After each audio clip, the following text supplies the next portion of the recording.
ಎಲ್ಲರಿಗೂ ನಮಸ್ಕಾರ.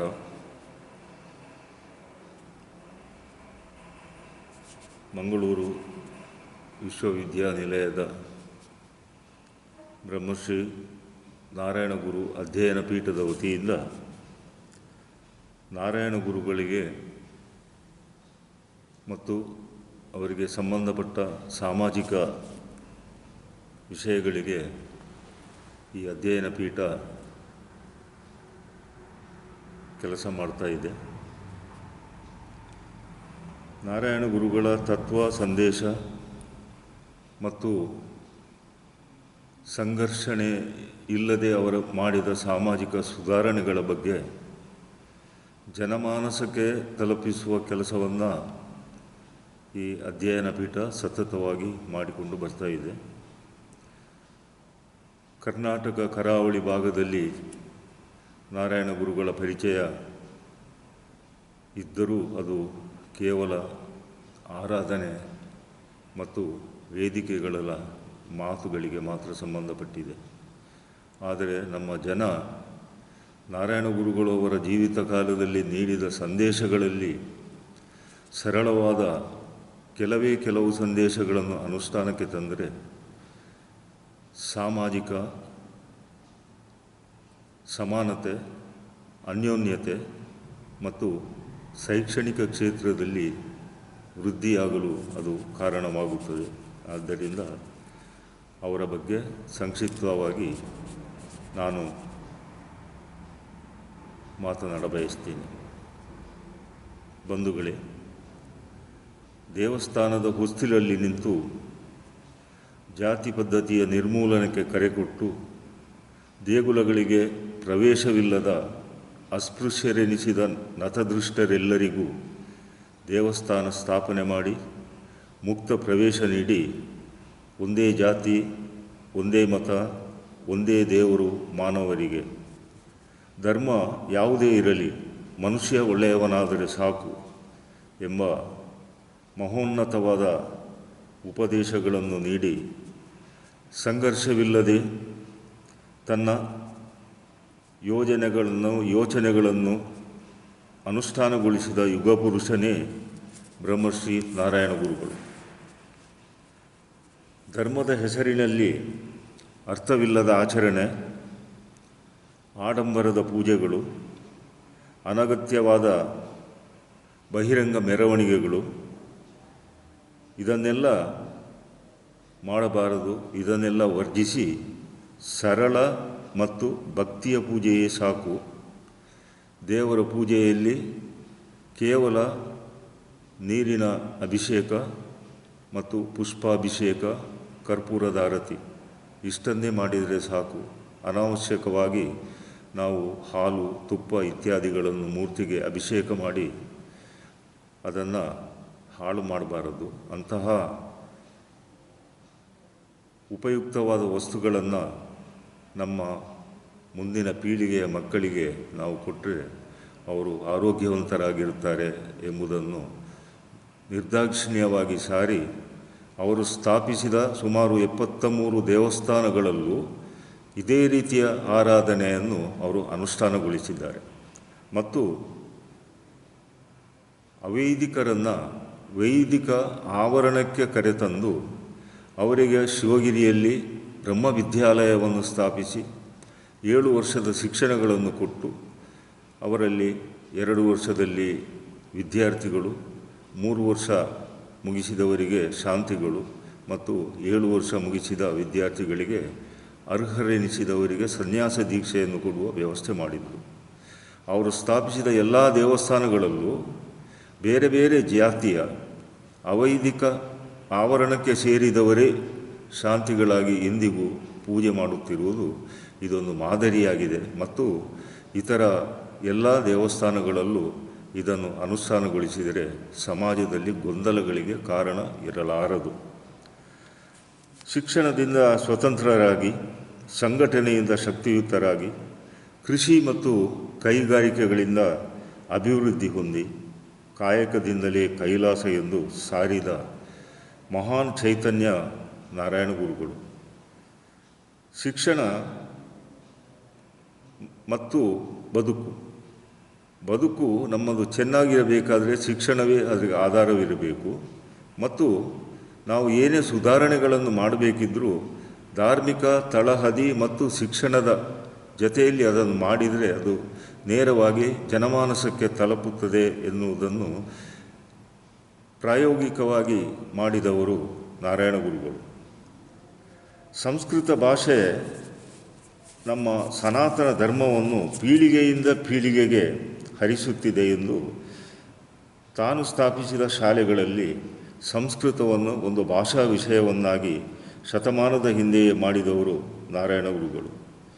ಸಂಸ್ಕೃತ, ಮಲಯಾಳಂ ಮತ್ತು 1916ರಿಂದ ಅವರು ಸ್ಥಾಪಿಸಿದ ಎಲ್ಲ ಶಾಲೆಗಳಲ್ಲೂ ಕೂಡ ಅವರು ಆಂಗ್ಲ ಭಾಷೆಯನ್ನು ಒಂದು ವಿಷಯವನ್ನಾಗಿ ಮಾಡಿ ಶಿಕ್ಷಣ ಅಂದರೆ ಕೇವಲ ನಮ್ಮ ಪರಿಸರಕ್ಕೆ ಸೇರಿದ್ದು ಮಾತ್ರವಲ್ಲ, ಆಂಗ್ಲ ಭಾಷೆ ವಿದೇಶದಲ್ಲಿ ವ್ಯವಹಾರ ಮಾಡಲು ಅಥವಾ ರಾಜ್ಯದ ಹೊರಗಡೆ ಉದ್ಯೋಗ ಮಾಡಲು ವಿದೇಶದಲ್ಲಿ ಹೋಗಿ ವ್ಯವಹರಿಸಲು ಭಾಳ ಅಗತ್ಯವಾದ ಭಾಷೆ ಎಂಬುದನ್ನು ಆವತ್ತು ಶತಮಾನದ ಹಿಂದೆಯೇ ನಾರಾಯಣ ಗುರುಗಳು ಮನಗಂಡಿದ್ದರು ಮತ್ತು ತನ್ನ ಶಾಲೆಗಳಲ್ಲಿ ಅದನ್ನು ಅನುಷ್ಠಾನ ಕೂಡ ಗೊಳಿಸಿದರು.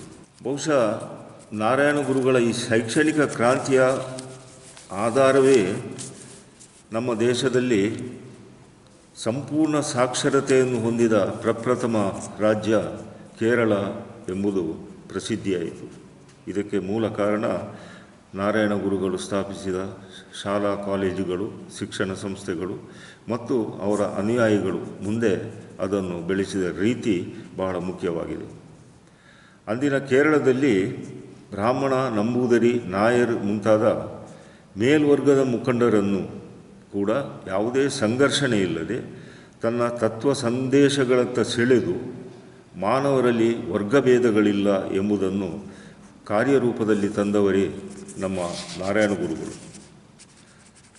ಸಾಮಾಜಿಕ, ಧಾರ್ಮಿಕ, ಶೈಕ್ಷಣಿಕ, ರಾಜಕೀಯ ಕ್ಷೇತ್ರಗಳಲ್ಲಿ ಪ್ರಾಮಾಣಿಕವಾಗಿ ಭ್ರಷ್ಟಾಚಾರ ರಹಿತ ಮೇರು ವ್ಯಕ್ತಿತ್ವಗಳ ನಿರ್ಮಾಣಕ್ಕೆ ಕಾರಣರಾದವರು ನಾರಾಯಣ ಗುರುಗಳು.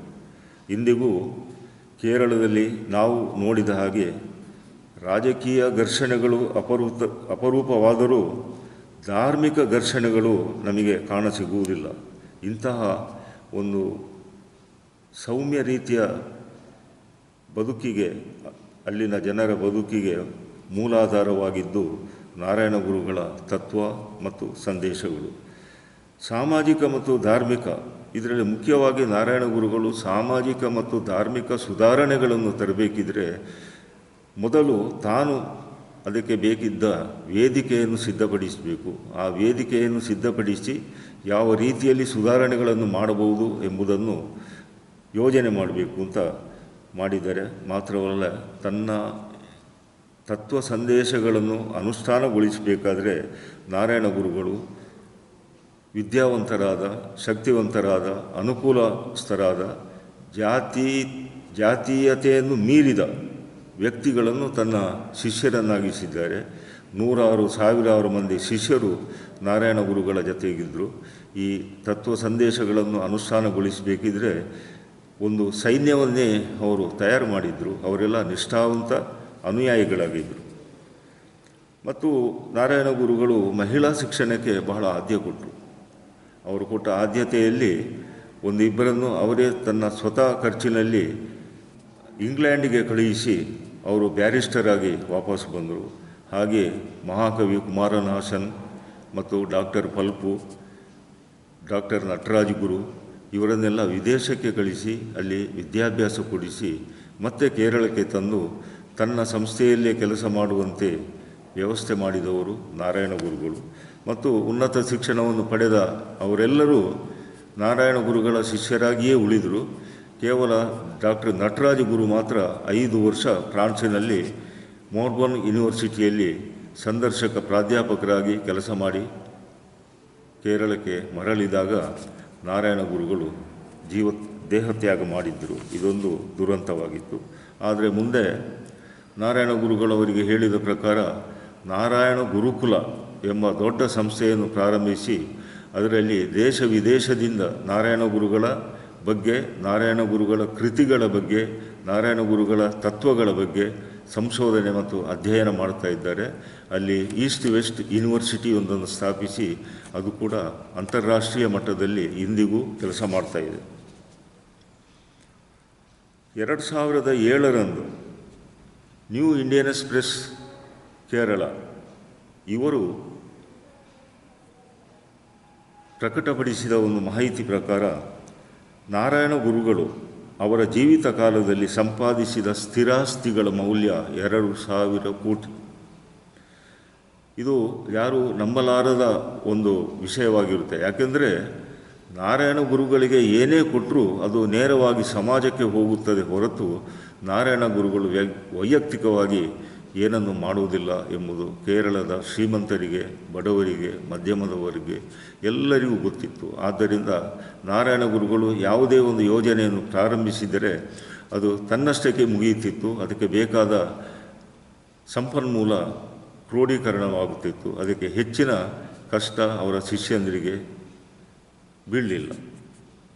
ಇದಕ್ಕೆ ಕಾರಣ ನಾರಾಯಣ ಗುರುಗಳ ಪ್ರಾಮಾಣಿಕತೆ ಮತ್ತು ನಿಷ್ಠೆ, ಸಮಾಜ ಸುಧಾರಣೆಯ ಬಗ್ಗೆ ಇದ್ದ ಅವರ ಕಾಳಜಿ. ಗುರುಗಳು ಇಷ್ಟೊಂದು ಆಸ್ತಿ ಸಂಪಾದನೆ ಮಾಡಿ ಆರೋಗ್ಯದ ಬಗ್ಗೆ ಅವರ ಕಾಲದಲ್ಲಿ ವರ್ಕಳದಲ್ಲಿ 100 ಹಾಸಿಗೆಗಳುಳ್ಳ ಒಂದು ಸುಸಜ್ಜಿತವಾದ ಆಸ್ಪತ್ರೆಯನ್ನು ತೆರೆದರು. ಪ್ರೈಮರಿ ಮತ್ತು ಪ್ರೌಢ ಶಿಕ್ಷಣದ 100 ಶಾಲೆಗಳನ್ನು ತೆಗೆದರು.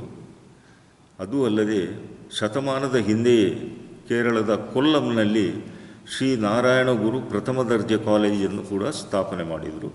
ಇವತ್ತು ಅದು ಕೇರಳದಲ್ಲಿ ಒಂದು ಡೀಮ್ಡ್ ಯೂನಿವರ್ಸಿಟಿಯಾಗಿ ಕೆಲಸ ಮಾಡ್ತಾ ಇದೆ.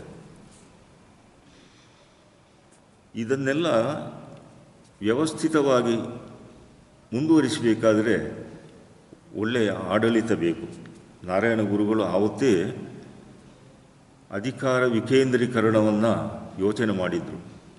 ಇತ್ತೀಚೆಗೆ ಸರ್ಕಾರಗಳು ಮಾಡಿದೆ, ಆದರೆ ಇವರು ಶತಮಾನದ ಹಿಂದೆಯೇ ಮಾಡಿದರು. ತನ್ನ ಒಟ್ಟಾರೆ ಆಸ್ತಿಯನ್ನು 3 ವಿಭಾಗ ಮಾಡಿದರು. ಒಂದು ಶ್ರೀ ನಾರಾಯಣ ಧರ್ಮ ಸಂಗಮ್. ನಾರಾಯಣ ಧರ್ಮ ಸಂಗಮ್ನಲ್ಲಿ ಇವತ್ತು 65 ಸನ್ಯಾಸಿಗಳಿದ್ದಾರೆ. ಇದರಲ್ಲಿ 5 ಜನ ಸನ್ಯಾಸಿನಿಗಳು ಕೂಡ ಇದ್ದಾರೆ. ಈ 65 ಸನ್ಯಾಸಿಗಳ ಸಂಘ ಪ್ರಜಾಪ್ರಭುತ್ವದ ರೀತಿಯಲ್ಲಿ ಆಯ್ಕೆ ಮಾಡಿದ ಆಡಳಿತ ಮಂಡಳಿ ಶ್ರೀ ನಾರಾಯಣ ಧರ್ಮ ಸಂಗಮವನ್ನು ನಡೆಸಬೇಕು. ಇದಕ್ಕೆ ಸಂಪೂರ್ಣ ಶಿವಗಿರಿಯಲ್ಲಿರುವ 112 ಎಕರೆ ಭೂಮಿ, ಅಲ್ಲಿರುವ ಕಟ್ಟಡಗಳು, ಅಲ್ಲಿರುವ ಧಾರ್ಮಿಕ ಸಂಸ್ಥೆಗಳು ಮತ್ತು ಈಗ ನಾರಾಯಣ ಗುರುಗಳ ಸಮಾಧಿ ಮತ್ತು ಶಾರದಾ ಮಠ ಮತ್ತು ಸುಮಾರು ಒಂದು 36 ಶಾಲೆಗಳು ಅದರೊಳಗೆ ಸೇರಿದೆ. ಇದರ ಶಾಖೆಗಳು ಈಗ ವ್ಯಾಟಿಕನ್, ಆಮೇಲೆ ಅಮೇರಿಕಾ, ಜರ್ಮನಿ ಮತ್ತು ಇತ್ತೀಚೆಗೆ ದುಬೈಯಲ್ಲಿ ಕೂಡ ಪ್ರಾರಂಭ ಆಗಿದೆ. ವಿದೇಶದಲ್ಲಿಯೂ ಇದರ ಶಾಖೆಗಳಿದೆ. ಇಲ್ಲಿಂದಲೇ ಅಲ್ಲಿಗೆ ಸನ್ಯಾಸಿಗಳನ್ನು ಡೆಪ್ಯೂಟ್ ಮಾಡ್ತಾರೆ. ಅವರು ಅಲ್ಲಿ ಆಡಳಿತ ನೋಡ್ತಿರ್ತಾರೆ.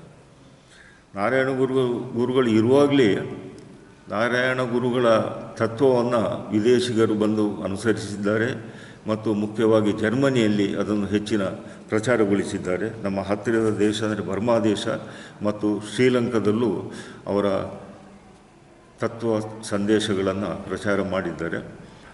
ಸ್ವತಃ ನಾರಾಯಣ ಗುರುಗಳೇ 3 ಬಾರಿ ಶ್ರೀಲಂಕಾಕ್ಕೆ ಭೇಟಿ ಕೊಟ್ಟು ಅಲ್ಲಿನ ಭಾರತೀಯ ಮೂಲದ ತಮಿಳರಿಗೆ ಮತ್ತು ಮಲಯಾಳಿಗಳಿಗೆ ಅವರು ಶಿಕ್ಷಣವನ್ನು ಪಡೆಯಬೇಕು, ಕೇವಲ ರಬ್ಬರ್ ತೋಟದಲ್ಲಿ ಗುಲಾಮರಾಗಿ ದುಡಿಯಬಾರದು ಎನ್ನುವ ಉದ್ದೇಶದಿಂದ ಶ್ರೀಲಂಕಾದಲ್ಲಿ 40 ರಾತ್ರಿ ಶಾಲೆಗಳನ್ನು ಪ್ರಾರಂಭಿಸ್ತಾರೆ. ಆದರೆ ನಾರಾಯಣ ಗುರುಗಳ ಯೋಚನೆ ಪ್ರಕಾರ ಅದು ನಡೆಯಲಿಲ್ಲ. ಆ ಶಾಲೆಗೆ ಬಂದರೂ ಕೂಡ ಅವರ ಮೂಲ ವ್ಯಕ್ತಿತ್ವವನ್ನು ಬದಲಿಸಲು ಸಾಧ್ಯವಾಗಿಲ್ಲ. ಅದಕ್ಕೋಸ್ಕರ ನಾರಾಯಣ ಗುರುಗಳ ಆತ್ಮೀಯ ಶಿಷ್ಯ ಸತ್ಯವ್ರತ ಮತ್ತು ಡಾಕ್ಟರ್ ನಟರಾಜ ಗುರು ಇವರನ್ನು 3 ವರ್ಷ ಅಲ್ಲಿಗೆ ನಿಯೋಜನೆ ಮೇಲೆ ಕಳಿಸ್ತಾರೆ. ಅವರಿಂದಲೂ ಸಾಧ್ಯವಾಗುವುದಿಲ್ಲ ಮತ್ತು ಕ್ರಮೇಣ ಈ 40 ರಾತ್ರಿ ಶಾಲೆಗಳು ಕೂಡ ಅಷ್ಟು ಸರಿಯಾಗಿ ಕೆಲಸ ಮಾಡದೆ ಮುಚ್ಚಿ ಹೋಯಿತು. ಇನ್ನು ಕೇರಳದಲ್ಲಿ ಕೂಲಿಕಾರರ ಮಕ್ಕಳಿಗೆ ಅವರು ಶಿಕ್ಷಣದಿಂದ ವಂಚಿತರಾಗಬಾರದು ಅನ್ನುವ ದೃಷ್ಟಿಯಲ್ಲಿ ಅವರಿಗೂ ರಾತ್ರಿ ಶಾಲೆಯನ್ನು ಪ್ರಾರಂಭ ಮಾಡಿದರು. ಇನ್ನು ವಿದ್ಯಾರ್ಥಿನಿಯರಿಗೆ, ಹೆಣ್ಣುಮಕ್ಕಳಿಗೆ ಖಂಡಿತ ಅವರು ಶಿಕ್ಷಣದಿಂದ ವಂಚಿತ ಆಗಬಾರದು ಅನ್ನೋದು ನಾರಾಯಣ ಗುರುಗಳ ಶಿಷ್ಯಂದಿರನ್ನು ಮನೆ ಮನೆಗೆ ಕಳುಹಿಸಿ ಶಾಲೆಗಳಿಗೆ ಸೇರಿಸುವ ಪ್ರಯತ್ನ ಮಾಡಿದರು.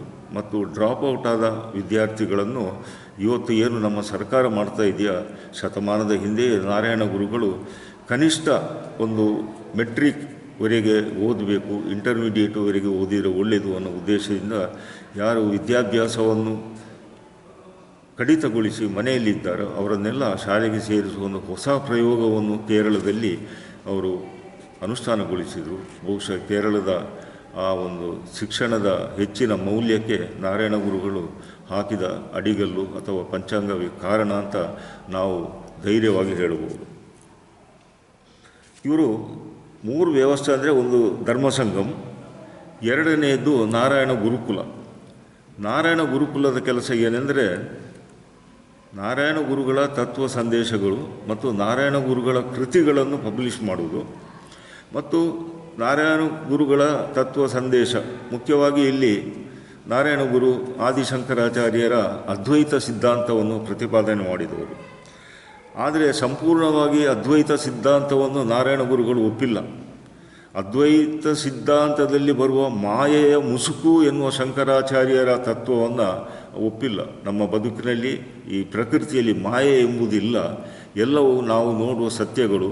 ಆದರೆ ಆ ಸತ್ಯದ ಹಿಂದೆ ಇರುವ ಅಂತಿಮ ಸತ್ಯವನ್ನು ನಾವು ಹುಡುಕಬೇಕು, ಅದರಲ್ಲಿ ಮೋಕ್ಷ ಕಾಣಬೇಕು. ನಿಮ್ಮ ಕಣ್ಣೆದುರಿಗೆ ಕಾಣುವ ಎಲ್ಲ ವಸ್ತುಗಳು ಮೇಲ್ನೋಟದ ಸತ್ಯಗಳಷ್ಟೇ, ಅದರ ಹಿಂದೆ ಒಂದು ಅಂತಿಮ ಸತ್ಯ ಇದೆ, ಮಾಯೆ ಎಂಬುದು ಖಂಡಿತ ಎಲ್ಲೋ ಎನ್ನುವುದನ್ನು ನಾರಾಯಣ ಗುರುಗಳು ಸಾಧಿಸಿ ತೋರಿಸಿದರು.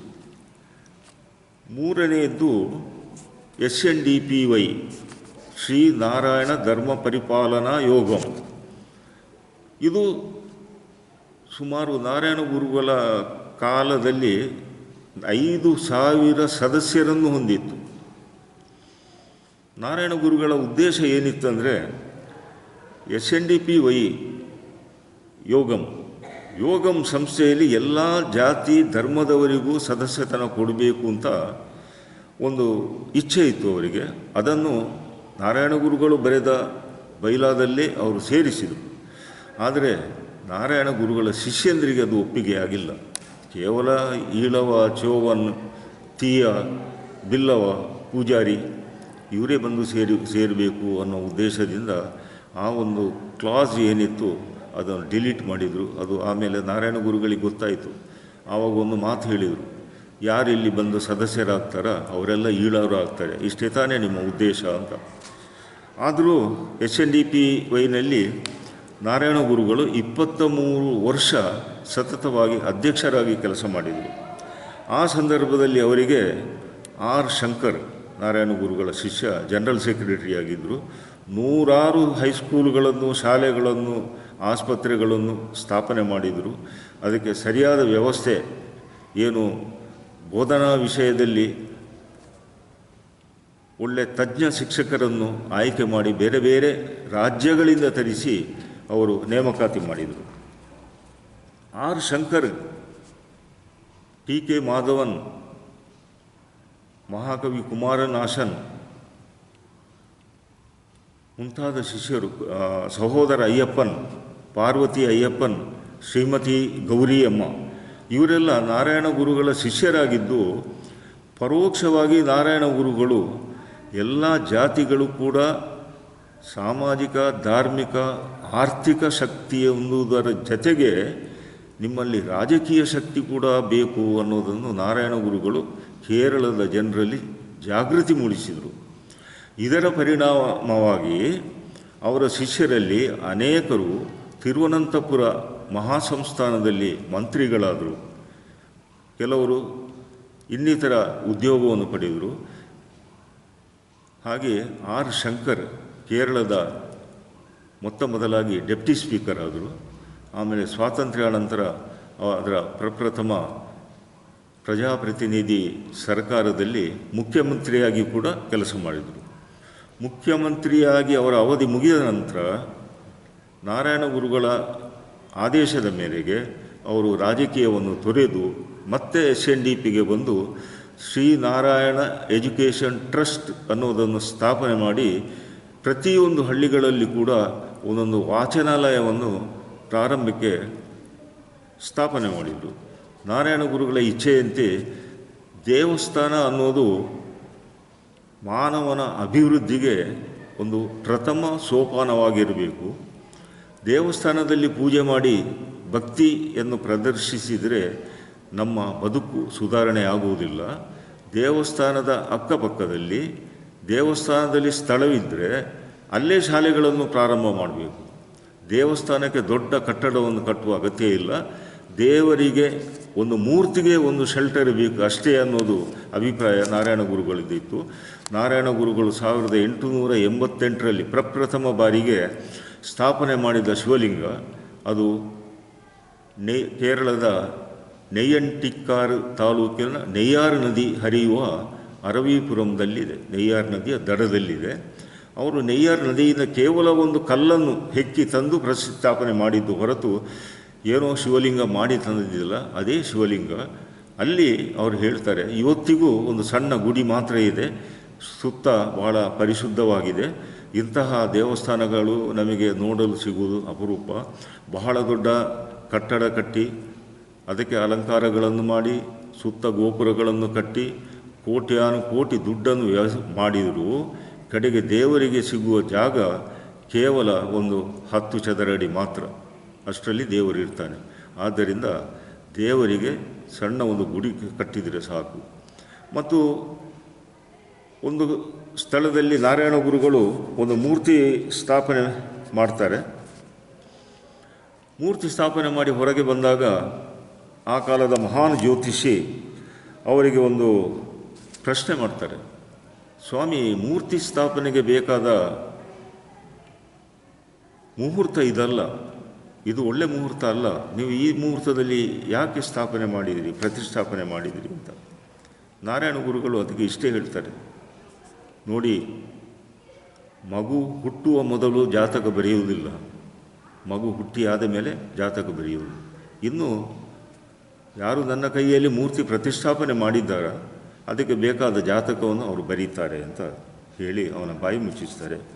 ಹಾಗೆಯೇ 1888 ಮಹಾಶಿವರಾತ್ರಿಯ ದಿನ ಅವರು ಸ್ಥಾಪನೆ ಮಾಡಿದ ಶಿವಲಿಂಗದ ಕುರಿತು ಕೇರಳದಲ್ಲಿ ದೊಡ್ಡ ಗಲಾಟೆ ಆಗುತ್ತೆ. ವೈದಿಕರು, ಅದರಲ್ಲೂ ನಂಬೂದಿರಿಗಳು ಬಹಳ ಗಲಾಟೆ ಮಾಡಿ, ಈಳವ, ಅದರಲ್ಲೂ ಅಸ್ಪೃಶ್ಯ, ಇಂತಹ ವ್ಯಕ್ತಿ ಶಿವಲಿಂಗ ಸ್ಥಾಪನೆ ಮಾಡಿದ್ದಾನೆ, ಅವನಿಗೆ ಈ ಅಧಿಕಾರವನ್ನು ಯಾರು ಕೊಟ್ಟಿದ್ದಾರೆ ಅಂತ ಒಂದು ಪ್ರಶ್ನೆ ಮಾಡ್ತಾರೆ. ಅದು ಗಲಾಟೆ ನಡೀತಾ ಇರುತ್ತೆ. ನಾರಾಯಣ ಗುರುಗಳು ಇದಕ್ಕೆ ಉತ್ತರ ಕೊಡೋದಿಲ್ಲ. ಬಳಿಕ ತಿರುವನಂತಪುರದಲ್ಲಿ ಒಂದು ಧಾರ್ಮಿಕ ಸಭೆ ನಡೆಯುತ್ತೆ. ನಾರಾಯಣ ಗುರುಗಳು ತಮ್ಮ ಆಶೀರ್ವಚನದಲ್ಲಿ ಹೇಳ್ತಾರೆ, ತ್ರೇತಾಯುಗದಲ್ಲಿ ಮರ್ಯಾದ ಪುರುಷೋತ್ತಮ ಶ್ರೀರಾಮಚಂದ್ರ ಶಿವಲಿಂಗ ಸ್ಥಾಪನೆ ಮಾಡಿದ್ದಾನೆ. ಆತನಿಗೂ ಅಧಿಕಾರ ಇರಲಿಲ್ಲ. ಯಾಕೆಂದರೆ ಶ್ರೀರಾಮಚಂದ್ರ ಬ್ರಾಹ್ಮಣ ಅಲ್ಲ, ಆತ ಕ್ಷತ್ರಿಯ. ಅವನಿಗೆ ಯಾರು ಅಧಿಕಾರ ಕೊಟ್ಟರು? ಅವ ಸ್ಥಾಪನೆ ಮಾಡಿದ ಶಿವಲಿಂಗವನ್ನು ಪೂಜೆ ಮಾಡುವವರು ಬ್ರಾಹ್ಮಣರು. ನಿಮಗೆ ಆ ಶಿವಲಿಂಗ ಮೈಲಿಗೆ ಆಗಿಲ್ವೇ? ಹಾಗಾದರೆ ಅರವೀಪುರಂನಲ್ಲಿ ನಾನು ಸ್ಥಾಪನೆ ಮಾಡಿದ ಶಿವಲಿಂಗ ಅದು ಕೂಡ ಮೈಲಿಗೆ ಶಿವನೇ. ಈ ಮೈಲಿಗೆ ಶಿವನನ್ನು ನನ್ನ ಮೈಲಿಗೆ ಜನರು ಮಾತ್ರ ಆರಾಧನೆ ಮಾಡಲಿ ಮತ್ತು ನನ್ನ ಜನರನ್ನು ನಿಮ್ಮ ದೇವಸ್ಥಾನಕ್ಕೆ ಬಲಾತ್ಕಾರವಾಗಿ ಪ್ರವೇಶ ಮಾಡಲು ನಾನು ಬಿಡುವುದಿಲ್ಲ.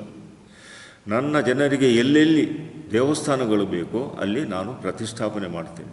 ಯಾವ ಧರ್ಮದವರು ಕರೆದರೂ ಅವರಿಗೆ ಬೇಕಾದ ಪೂಜಾ ಮಂದಿರವನ್ನು ಪ್ರತಿಷ್ಠಾಪನೆ ನಾನು ಮಾಡಲು ತಯಾರಿದ್ದೇನೆ ಅನ್ನೋ ದಿಟ್ಟತನದ ಉತ್ತರವನ್ನು ಕೊಡ್ತಾರೆ. ಆ ಆಶೀರ್ವಚನದ ಬಲದಿಂದಲೇ ಕೇರಳದಾದ್ಯಂತ ನಡೆಯುತ್ತಿದ್ದ ಒಂದು ಹೋರಾಟ, ಒಂದು ಪ್ರತಿವಿರೋಧ ತಣ್ಣಗಾಯಿತು. ಇನ್ನು ನಾನಾಗಲೇ ಹೇಳಿದೆ, ಶ್ರೀ ನಾರಾಯಣ ಧರ್ಮ ಸಂಗಮ್, ಶ್ರೀ ನಾರಾಯಣ ಗುರುಕುಲಂ ಮತ್ತು SNDP ಶ್ರೀ ನಾರಾಯಣ ಧರ್ಮ ಪರಿಪಾಲನಾ ಯೋಗಂ. ಇದಕ್ಕೆ ಪ್ರತಿಯೊಂದು ಕೂಡ ಅದು ಸ್ವತಂತ್ರವಾದ ಸಂಸ್ಥೆಗಳು. ಪ್ರತಿಯೊಂದಕ್ಕೂ ಒಂದೊಂದು ಮುಖ್ಯಸ್ಥನನ್ನು ನೇಮಕಾತಿ ಮಾಡಿದ್ದಾರೆ. ಆವಾಗ ನೇಮಕಾತಿ ನಾರಾಯಣ ಗುರುಗಳ ಕಾಲದಲ್ಲಿ, ಈಗ ಚುನಾವಣೆ ನಡೀತಾ ಇದೆ. ಅವರು ಸ್ವತಂತ್ರವಾಗಿ ಕೆಲಸ ಮಾಡಬೇಕು. ಪರಸ್ಪರ ಒಬ್ಬರಿಗೊಬ್ಬರು ಸಂಬಂಧ ಅಂದರೆ ಒಂದು ಸೌಜನ್ಯ ಸಂಪರ್ಕ ಇರಬೇಕು ಹೊರತು ಒಂದು ಸಂಸ್ಥೆಯ ಒಂದು ವ್ಯವಹಾರವನ್ನು ಇನ್ನೊಂದು ಸಂಸ್ಥೆ ಪ್ರಶ್ನಿಸುವ ಹಾಗಿಲ್ಲ. ಇವತ್ತಿಗೂ ಅದೇ ರೀತಿ ನಡೀತಾ ಇದೆ. ಧರ್ಮ ಸಂಗಮನಲ್ಲಿ ನಾನು ಆಗಲೇ ಹೇಳಿದಾಗೆ 65 ಸನ್ಯಾಸಿಗಳಿದ್ದಾರೆ, ಅವರು ನಡೆಸ್ತಾರೆ. ನಾರಾಯಣ ಗುರುಕುಲದಲ್ಲಿ ಕೂಡ ಸನ್ಯಾಸಿಗಳೇ ನಡೆಸ್ತಾ ಇರುವುದು. ಆದರೆ ಆ ಸನ್ಯಾಸಿಗಳು ಒಂದು ವ್ಯತ್ಯಾಸ ಅವರಿಗೂ ಇವರಿಗೂ ಅಂದರೆ, ಆ ಸನ್ಯಾಸಿಗಳಿಗೆ ಸಂಸಾರಿಗಳಾಗಲು ಅವಕಾಶ ಇದೆ. ಸಂಸಾರಿಗಳಾದವರು ಕೂಡ ಅಲ್ಲಿ ಸನ್ಯಾಸಿಗಳಾಗಿ ಕೆಲಸ ಮಾಡ್ಬೋದು. ಈಗ ಅಲ್ಲಿ ಸ್ವಾಮಿ ಗುರುಪ್ರಸಾದ್ ಅವರು ಅಧ್ಯಕ್ಷರಾಗಿದ್ದಾರೆ. ಇಲ್ಲಿ ಶಿವಗಿರಿಯಲ್ಲಿ ಧರ್ಮ ಸಂಗಮದಲ್ಲಿ ಸ್ವಾಮಿ ಸಚ್ಚಿದಾನಂದನವರು ಅಧ್ಯಕ್ಷರಾಗಿದ್ದಾರೆ. ಹಾಗೆ ಕೇರಳದ ಕೊಲ್ಲಂನಲ್ಲಿ SNDPಯ ಕೇಂದ್ರ ಸ್ಥಾನ ಇದೆ. ಅಲ್ಲಿ ಕೂಡ ಚುನಾವಣೆ ಪ್ರಜಾಪ್ರಭುತ್ವ ರೀತಿಯಲ್ಲಿ ಆಗುತ್ತೆ.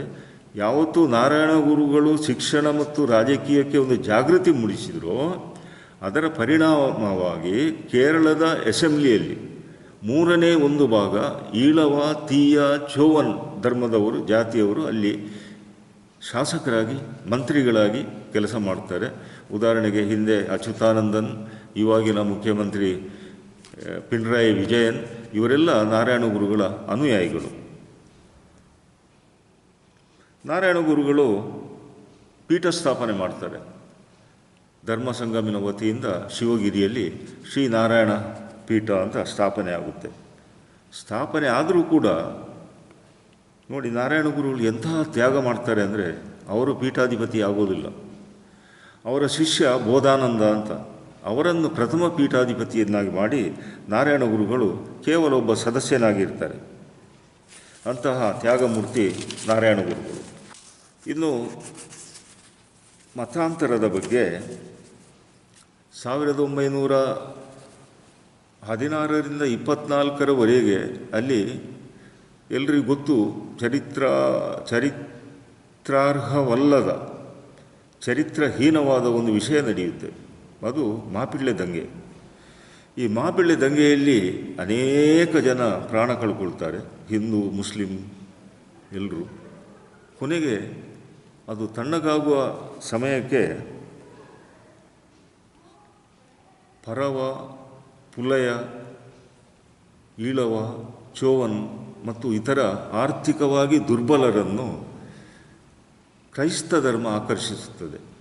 ಯಾಕಂದರೆ 1916ರಲ್ಲಿ ಅಲ್ಲಿ ಕ್ರೈಸ್ತ ಮಿಷನರಿಗಳು ಎಂಟ್ರಾಗಿದ್ದು, ಅವರು ಸ್ಥಾಪಿಸಿದ ಆಂಗ್ಲ ಮಾಧ್ಯಮದ ಶಾಲೆಗಳಿಗೆ ಪ್ರತಿಯಾಗಿ ನಾರಾಯಣ ಗುರುಗಳು ಸ್ಥಾಪಿಸಿದ್ದು.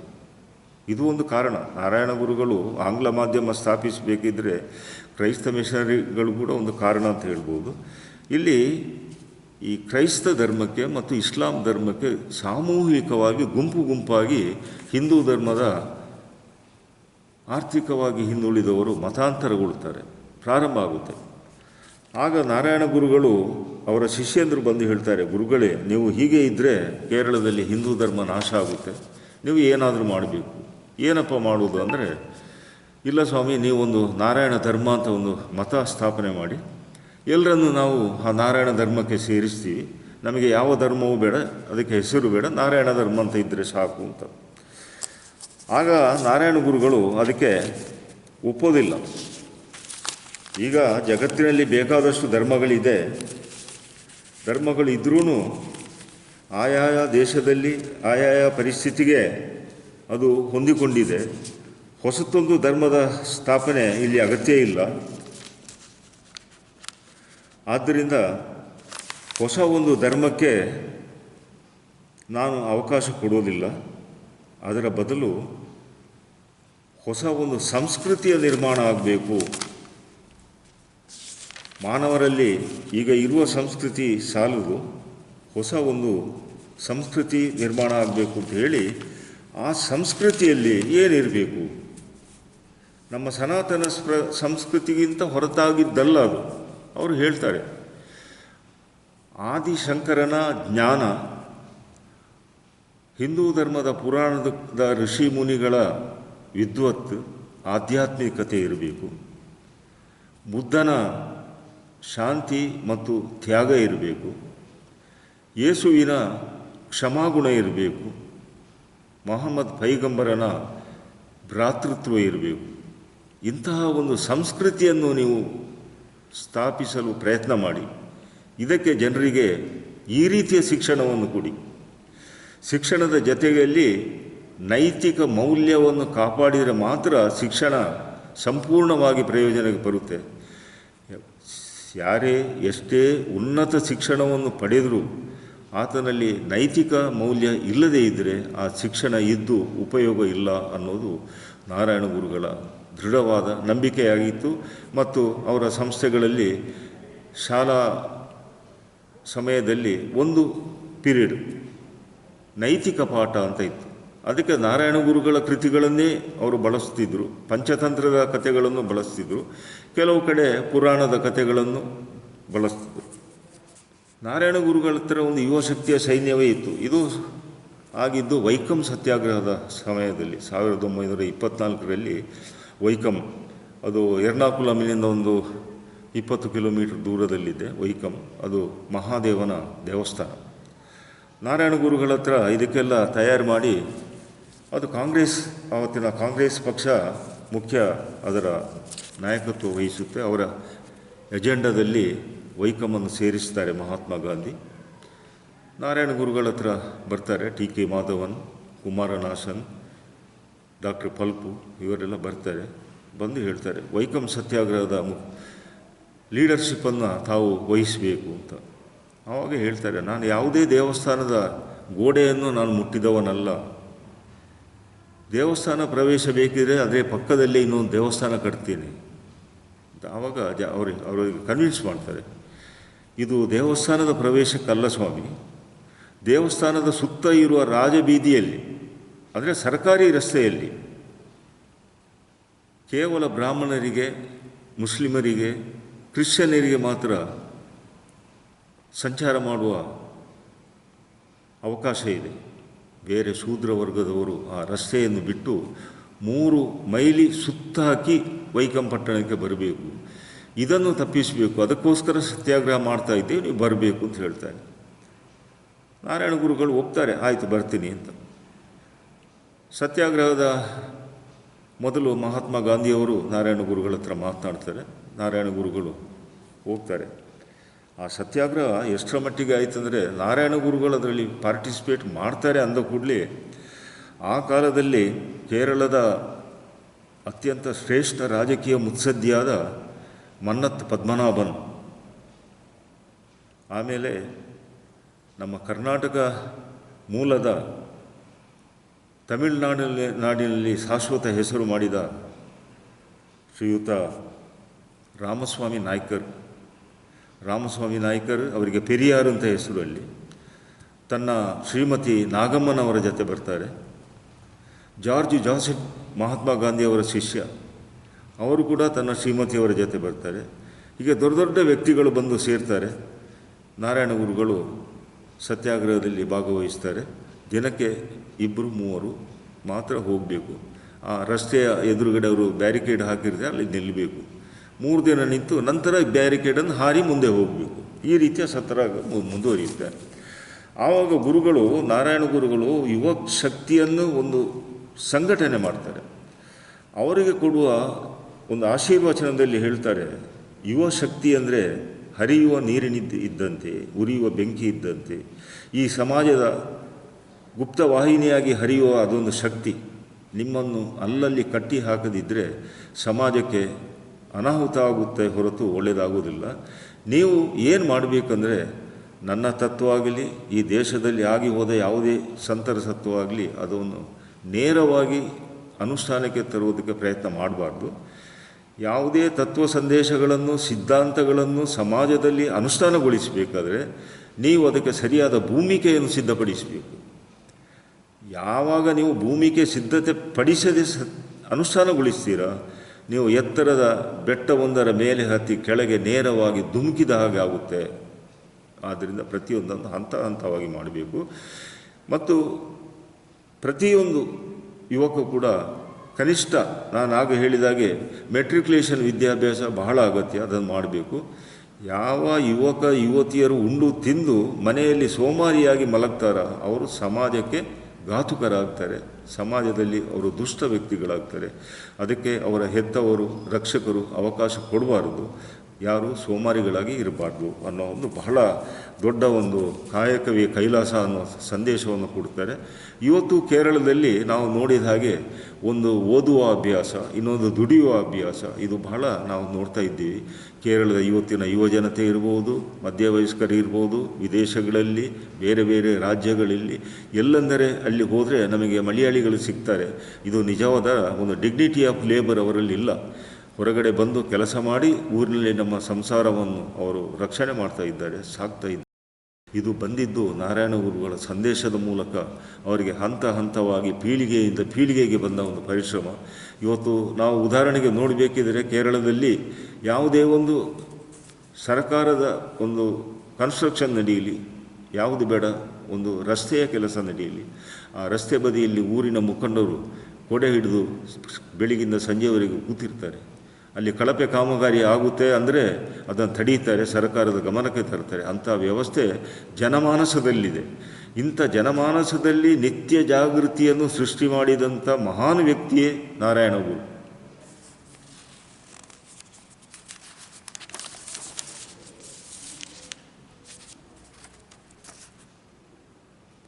ವೈಕಂ ಸತ್ಯಾಗ್ರಹ ನಾನು ಹೇಳಿದಾಗೆ ಮುಂದುವರಿದು ಅದು ಅಂತ್ಯಗೊಳ್ಳುವುದಿಲ್ಲ. ಅದು ಬಹಳ ಸ್ಥಿತಿ ಬಹಳ ಚಿಂತಾಜನಕವಾಗುತ್ತೆ. ಎಲ್ಲಿವರೆಗಂದರೆ ಬ್ರಾಹ್ಮಣ ವರ್ಗದ ಇಬ್ಬರು ಲಾಯರ್ಸ್ ಇದ್ದರು, ಸಹೋದರರು. ಅವರು ಎಲ್ಲರನ್ನೂ ಸೇರಿಸಿ ಈ ಸತ್ಯಾಗ್ರಹಿಗಳು ಕುಳಿತಿರ್ತಾರಲ್ಲ, ಅವರ ಮೇಲೆ ಸುಣ್ಣದ ನೀರನ್ನು ಹಾಕುವುದು, ಬಿಸಿ ನೀರಿಗೆ ಉಪ್ಪು ಬೆರೆಸಿ ಅದನ್ನು ಎಸೆಯುವುದು, ಇದೆಲ್ಲ ನಡೆದಾಗ ಇದು ಮಹಾತ್ಮ ಗಾಂಧಿಗೂ ಗೊತ್ತಾಗುತ್ತೆ. ಮಹಾತ್ಮ ಗಾಂಧಿ ತನ್ನ ಪ್ರೈವೇಟ್ ಸೆಕ್ರೆಟರಿ ದೇಸಾಯಿ ಅವರ ಜೊತೆ ಮತ್ತು ರಾಮದಾಸ್ ಗಾಂಧಿ ಅವರ ಮಗ ಅವರ ಜೊತೆ ಬಂದು ವೈಕಂಗೆ ಬರ್ತಾರೆ. ವೈಕಂಗೆ ಬಂದು ಆ ಬ್ರಾಹ್ಮಣರ ಮನೆಗೆ ಹೋಗ್ತಾರೆ. ನೋಡಿ, ಮಹಾತ್ಮ ಗಾಂಧಿ ಅಂತ ಮಹಾನ್ ನಾಯಕನನ್ನು ಆ ನಂಬೂದಿರಿಗಳು ಮನೆಯ ಒಳಗಡೆ ಬಿಟ್ಟಿಲ್ಲ. ಅವರಿಗೆ ಮನೆಯ ಜಗಲಿಯಲ್ಲಿ ಒಂದು ಬೆಂಚ್ ಹಾಕಿ ಅಲ್ಲಿ ಕೂರಿಸಿದರು. ಅವರ ಜೊತೆ ಹೋದ ಉಳಿದವರನ್ನು ಒಳಗಡೆ ಬಿಟ್ಟಿಲ್ಲ. ಅಲ್ಲಿ ಚರ್ಚೆ ಮಾಡ್ತಾರೆ. ಚರ್ಚೆ ಮಾಡಿದರೂ ಅದು ಒಪ್ಪೋದಿಲ್ಲ ಅವರು. ಅದು ವೈದಿಕ ವಿಷಯ, ಅದಕ್ಕೆ ನೀವು ಕೈ ಹಾಕಬಾರ್ದು ಅಂತ ಹೇಳ್ತಾರೆ. ಬರಿಗೈಯಲ್ಲಿ ಮಹಾತ್ಮ ಗಾಂಧಿ ವಾಪಸ್ ಬರ್ತಾರೆ. ಆಗ ನಾರಾಯಣ ಗುರುಗಳು ಹೇಳ್ತಾರೆ, ದೇವಸ್ಥಾನದ ಪ್ರವೇಶ ಬೇರೆ, ದೇವಸ್ಥಾನದ ಸುತ್ತಮುತ್ತಿನ ಇದು ಬೇರೆ, ಇದನ್ನು ನಾವು ಮಾಡಿಯೇ ತೀರಬೇಕಾಗುತ್ತೆ. ನಾವು ದೇವಸ್ಥಾನದ ಗೋಡೆಯನ್ನು ಮುಟ್ಟೋದಿಲ್ಲ ಅಂತ. ಆವಾಗ ರಾಜಗೋಪಾಲಾಚಾರಿ, ಚಕ್ರವರ್ತಿ ರಾಜಗೋಪಾಲಾಚಾರಿ ಬರ್ತಾರೆ. ರಾಜಗೋಪಾಲಾಚಾರಿಯ ಒಂದು ಮಧ್ಯಸ್ಥಿಕೆಯಲ್ಲಿ ನಾರಾಯಣ ಗುರು ಒಂದು ಸಂಧಾನಕ್ಕೆ ಒಪ್ತಾರೆ. ಆ 4 ಸುತ್ತ ರಸ್ತೆಯಲ್ಲಿ 2 ರಸ್ತೆಯಲ್ಲಿ ಈ ಅವೈದಿಕರಿಗೆ ಅಂದರೆ ಶೂದ್ರರಿಗೆ ಪ್ರವೇಶ ಸಿಗುತ್ತೆ, ಉಳಿದ ರಸ್ತೆಗೆ ಮಾತ್ರ ಪ್ರವೇಶ ಸಿಗೋದಿಲ್ಲ. ಆಮೇಲೆ ಸುಮಾರು ಒಂದು 2 ವರ್ಷದ ನಂತರ ತಿರುವನಂತಪುರದ ರಾಜ ಮಾರ್ತಾಂಡವರ್ಮ ನಿಧನರಾಗ್ತಾರೆ. ಅವರು ನಿಧನರಾದ ನಂತರ ಅವರ ಉತ್ತರಾಧಿಕಾರಿ ಬಂದು ಎಲ್ಲ ರಸ್ತೆಗಳಲ್ಲಿ ಕೂಡ ಎಲ್ಲರಿಗೂ ಸಂಚಾರ ಸಿಗುವಂತೆ ಮಾಡ್ತಾರೆ. ಮುಂದೆ ಗುರುವಾಯೂರಲ್ಲಿ ಕೂಡ ಇದೊಂದು ಸತ್ಯಾಗ್ರಹ ಮಾಡಬೇಕು, ನೀವು ಬರಬೇಕು ಅನ್ನೋದು ಒಂದು ಬೇಡಿಕೆ ಬರುತ್ತೆ ನಾರಾಯಣ ಗುರುಗಳಿಗೆ. ಆಗ ಅವರು ಹೇಳ್ತಾರೆ, ನಾನು ಯಾವ ದೇವಸ್ಥಾನದ ಮುಂದೇನೂ ಬಂದು ಕೂತ್ಕೊಳ್ಳೋದಿಲ್ಲ, ಯಾವ ದೇವಸ್ಥಾನದಲ್ಲಿ ಸತ್ಯಾಗ್ರಹ ಮಾಡೋದಿಲ್ಲ. ದೇವಸ್ಥಾನವನ್ನು ಕಟ್ಟಿದ್ದು ನಾವು ದೇವರಿಗೋಸ್ಕರ, ದೇವರನ್ನು ಬಿಟ್ಟರೆ ಅಲ್ಲಿ ಶಿಕ್ಷಣ ಸಂಸ್ಥೆಗಳು ಇರಬೇಕು ಅಷ್ಟೇ ಹೊರತು ನನ್ನ ಉದ್ದೇಶ, ನಾನು ಮೊದಲೇ ಹೇಳಿದೆ, ನಾನು ದೇವಸ್ಥಾನ ಸ್ಥಾಪಿಸಿದ್ದು ಜನಗಳಲ್ಲಿ ಧರ್ಮದ ಜಾಗೃತಿ ಮೂಡಬೇಕು ಅನ್ನೋ ದೃಷ್ಟಿಯಿಂದ ಹೊರತು ಆ ದೇವಸ್ಥಾನಗಳಲ್ಲಿ ಶಾಶ್ವತ ದೇವರು ಬಂದು ನೆಲೆಸಿರ್ತಾನೆ ಅನ್ನೋ ಆ ಚಿಂತನೆ ನನ್ನಲ್ಲೂ ಇಲ್ಲ, ಜನರಿಗೂ ಅದನ್ನು ತರೋದಿಲ್ಲ. ಧರ್ಮದ ಜಾಗೃತಿ ಆದರೆ ಅವನಿಗೆ ಶಿಕ್ಷಣದ ಒಂದು ಆಸಕ್ತಿ ಮೂಡುತ್ತೆ. ಧರ್ಮ ಜಾಗೃತಿಯಲ್ಲಿ ಶಿಕ್ಷಣ ಪಡೆದಾಗ ಅವೊಬ್ಬ ಯೋಗ್ಯ ವ್ಯಕ್ತಿ ಆಗ್ತಾನೆ. ಆದ್ದರಿಂದ ಮುಂದೆ ಯಾವ ಸತ್ಯಾಗ್ರಹಕ್ಕೂ ನಾವು ಬರುವುದಿಲ್ಲ ಅಂತ ಹೇಳ್ತಾರೆ. ಮುಂದೆ ಅದು ಸತ್ಯಾಗ್ರಹ ನಡೆಯುತ್ತೆ. ಅದು ನಾರಾಯಣ ಗುರುಗಳು ಅದಕ್ಕೆ ಹೋಗೋದಿಲ್ಲ. ಇನ್ನು 1918ರಲ್ಲಿ ನಾರಾಯಣ ಗುರುಗಳ ಸಹಪಾಠಿಯಲ್ಲ, ಅವರು ಜೊತೆಗೆ ಇದ್ದವರು. ನಾರಾಯಣ ಗುರುಗಳು 1854ರಲ್ಲಿ ಜನಿಸಿದರೆ ಈ ಮೂರ್ಕೋತು ಕುಮಾರನ್ 1874, 20 ವರ್ಷದ ಡಿಫರೆನ್ಸ್ ಇದೆ. ಈ ಮೂರ್ಕೋತು ಕುಮಾರನ್ ಕೇರಳದ ಮಹಾ ದೊಡ್ಡ ಸಾಹಿತಿ ಹಾಗೂ ಅಷ್ಟೇ ದೊಡ್ಡ ಕೃಷಿಕ ಕೂಡ ಆಗಿದ್ದರು. ಭಾಳ ಶ್ರೇಷ್ಠ ವ್ಯಕ್ತಿ. ಅವರು ನಾರಾಯಣ ಗುರುಗಳ ಜೊತೆಗೇ ಇದ್ದರು. ಅವರು ತಲಶೇರಿಯಲ್ಲಿ ನಾರಾಯಣ ಗುರುಗಳ ಒಂದು ಪಂಚಲೋಹದ ಮೂರ್ತಿಯನ್ನು ಮಾಡಬೇಕು ಅನ್ನೋ ನಿರ್ಧಾರ ಮಾಡಿ ಅದಕ್ಕೊಂದು ಕಮಿಟಿ ಮಾಡಿ ಅದನ್ನು ಉದ್ಘಾಟನೆ ಮಾಡೋ ದಿವಸ ನಾರಾಯಣ ಗುರುಗಳನ್ನು ಆಮಂತ್ರಿಸಲಿಕ್ಕೆ ಹೋಗುವಾಗ ಅವರೊಂದು ಮಾತು ಹೇಳ್ತಾರೆ, ನಾನು ಇನ್ನೂ ಜೀವಂತವಾಗಿದ್ದೇನೆ, ನನ್ನನ್ನು ಯಾರೂ ಆರಾಧಿಸಬೇಕಾಗಿಲ್ಲ, ನನ್ನ ತತ್ವಗಳನ್ನು ಅನುಷ್ಠಾನಗೊಳಿಸಿದರೆ ಸಾಕು, ನನಗೆ ದೇವರ ಮಟ್ಟಕ್ಕೆ ನನ್ನನ್ನು ತರುವುದು ಬೇಡ ಅಂತ ಹೇಳಿ ಅವರು ಅಷ್ಟು ದೊಡ್ಡ ಸಮಾರಂಭಕ್ಕೂ ಹೋಗದೆ ಅವರ ಆಶ್ರಮದಲ್ಲಿ ಉಳಿದುಕೊಳ್ತಾರೆ. ಇನ್ನು ಸಹೋದರ ಅಯ್ಯಪ್ಪನು ಅವರು ಸ್ವಲ್ಪ ತೀವ್ರವಾದಿ, ನಾರಾಯಣ ಗುರುಗಳ ಶಿಷ್ಯರಲ್ಲಿ ಸ್ವಲ್ಪ ತೀವ್ರವಾದಿ. ಕೇರಳದಲ್ಲಿ ಅವರು ಶಿಕ್ಷಣ ಮಂತ್ರಿಯಾಗಿರ್ತಾರೆ. ನಾರಾಯಣ ಗುರುಗಳಲ್ಲಿ ಕೂಡ ಅವರು ತನಗೆ ಸಮಾಧಾನಕರವಲ್ಲದ ವಿಷಯ ಬಂದಾಗ ಚರ್ಚೆ ಮಾಡಿ ಸಮಾಧಾನಕರವಾದ ವಿಷಯ ಗೊತ್ತಾದ ಮೇಲೆ ನಾರಾಯಣ ಗುರುಗಳನ್ನು ಒಪ್ಪುತ್ತಿದ್ದಂತಹ ಶಿಷ್ಯ ಅವರು. ಎಜುಕೇಷನ್ ಮಿನಿಸ್ಟರ್ ಆಗಿರುವಾಗ ಒಂದು ಸಲ ಅಲ್ಲಿ ಆರ್ಥಿಕ ಸಂಕಷ್ಟ ಬರುತ್ತೆ. ಆವಾಗ ಶಿಕ್ಷಣ ಇಲಾಖೆಯ 4ನೇ ದರ್ಜೆ 3ನೇ ದರ್ಜೆಯ ಸುಮಾರು 200 ಉದ್ಯೋಗಿಗಳನ್ನು ಕೆಲಸದಿಂದ ತೆಗೀತಾರೆ. ಸಂಪುಟ ಸಭೆಯಲ್ಲಿ ಇದು ಚರ್ಚೆಗೆ ಬಂದಾಗ ಈ ಸಹೋದರ ಅಯ್ಯಪ್ಪನ್ ಹೇಳ್ತಾರೆ, ICS ಅಧಿಕಾರಿಗಳಿದ್ದಾರೆ. ಆವಾಗ ICS ಇದ್ದ, IAS ಇರಲಿಲ್ಲ. ಒಂದು 4 ICS ಅಧಿಕಾರಿಗಳನ್ನು ಬೇರೆ ರಾಜ್ಯಕ್ಕೆ ಕಳಿಸಿದರೆ 200 ಉದ್ಯೋಗಿಗಳ ಸಂಬಳ ಕೊಡ್ಬೋದು ನಾವು. ಆದ್ದರಿಂದ 4 ICS ಅಧಿಕಾರಿಗಳನ್ನು ಕಳಿಸಿ 200 ಉದ್ಯೋಗಿಗಳ ಸಂಸಾರ ಉಳಿಸಬೇಕು ನೀವು ಅಂತ ಹೇಳಿದರೆ ಆವಾಗಿನ ಮುಖ್ಯಮಂತ್ರಿ ಅದಕ್ಕೆ ಒಪ್ಪೋದಿಲ್ಲ. ತಕ್ಷಣ ಅಲ್ಲೇ ರಾಜೀನಾಮೆ ಬರೆದು ವಾಪಸ್ ಬರ್ತಾರೆ. ನಾರಾಯಣ ಗುರುಗಳ ಹತ್ರ ಹೀಗೆ ನಡೆಯಿತು ಅಂತ ಹೇಳ್ತಾರೆ ಅವರು. ಆದರೆ ನಾರಾಯಣ ಗುರುಗಳು ಅದಕ್ಕೆ ಸೈಲೆಂಟ್ ಆಗಿರ್ತಾರೆ. ಹೀಗೆ 1924ರಲ್ಲಿ ಮಹಾತ್ಮ ಗಾಂಧಿಯವರು ವೈಕಮ್ಗೆ ಬಂದವರು ತನ್ನ ಶಿಷ್ಯಂದಿರ ಜೊತೆ ಶಿವಗಿರಿಗೆ ಬರ್ತಾರೆ. ನಾರಾಯಣ ಗುರುಗಳ ಅಲ್ಲಿಯ ಕಾರ್ಯಕ್ರಮಗಳನ್ನೆಲ್ಲ ನೋಡ್ತಾರೆ. ಅಲ್ಲಿದ್ದು ಹಾಸ್ಟೆಲು, ಅಲ್ಲಿದ್ದು ಪ್ರೈಮರಿ ಸ್ಕೂಲು, ಹೈಸ್ಕೂಲು, ಆಮೇಲೆ ಆಗಲೇ 100 ಹಾಸಿಗೆಯ ಆಸ್ಪತ್ರೆಯಲ್ಲಿ ತಯಾರಾಗಿತ್ತು. ಇಷ್ಟೇ ಇದ್ದಿದ್ದು, ಒಂದು ಆಶ್ರಮ ಇತ್ತು. ಈಗ ಭಾಳ ಡೆವಲಪ್ ಆಗಿದೆ.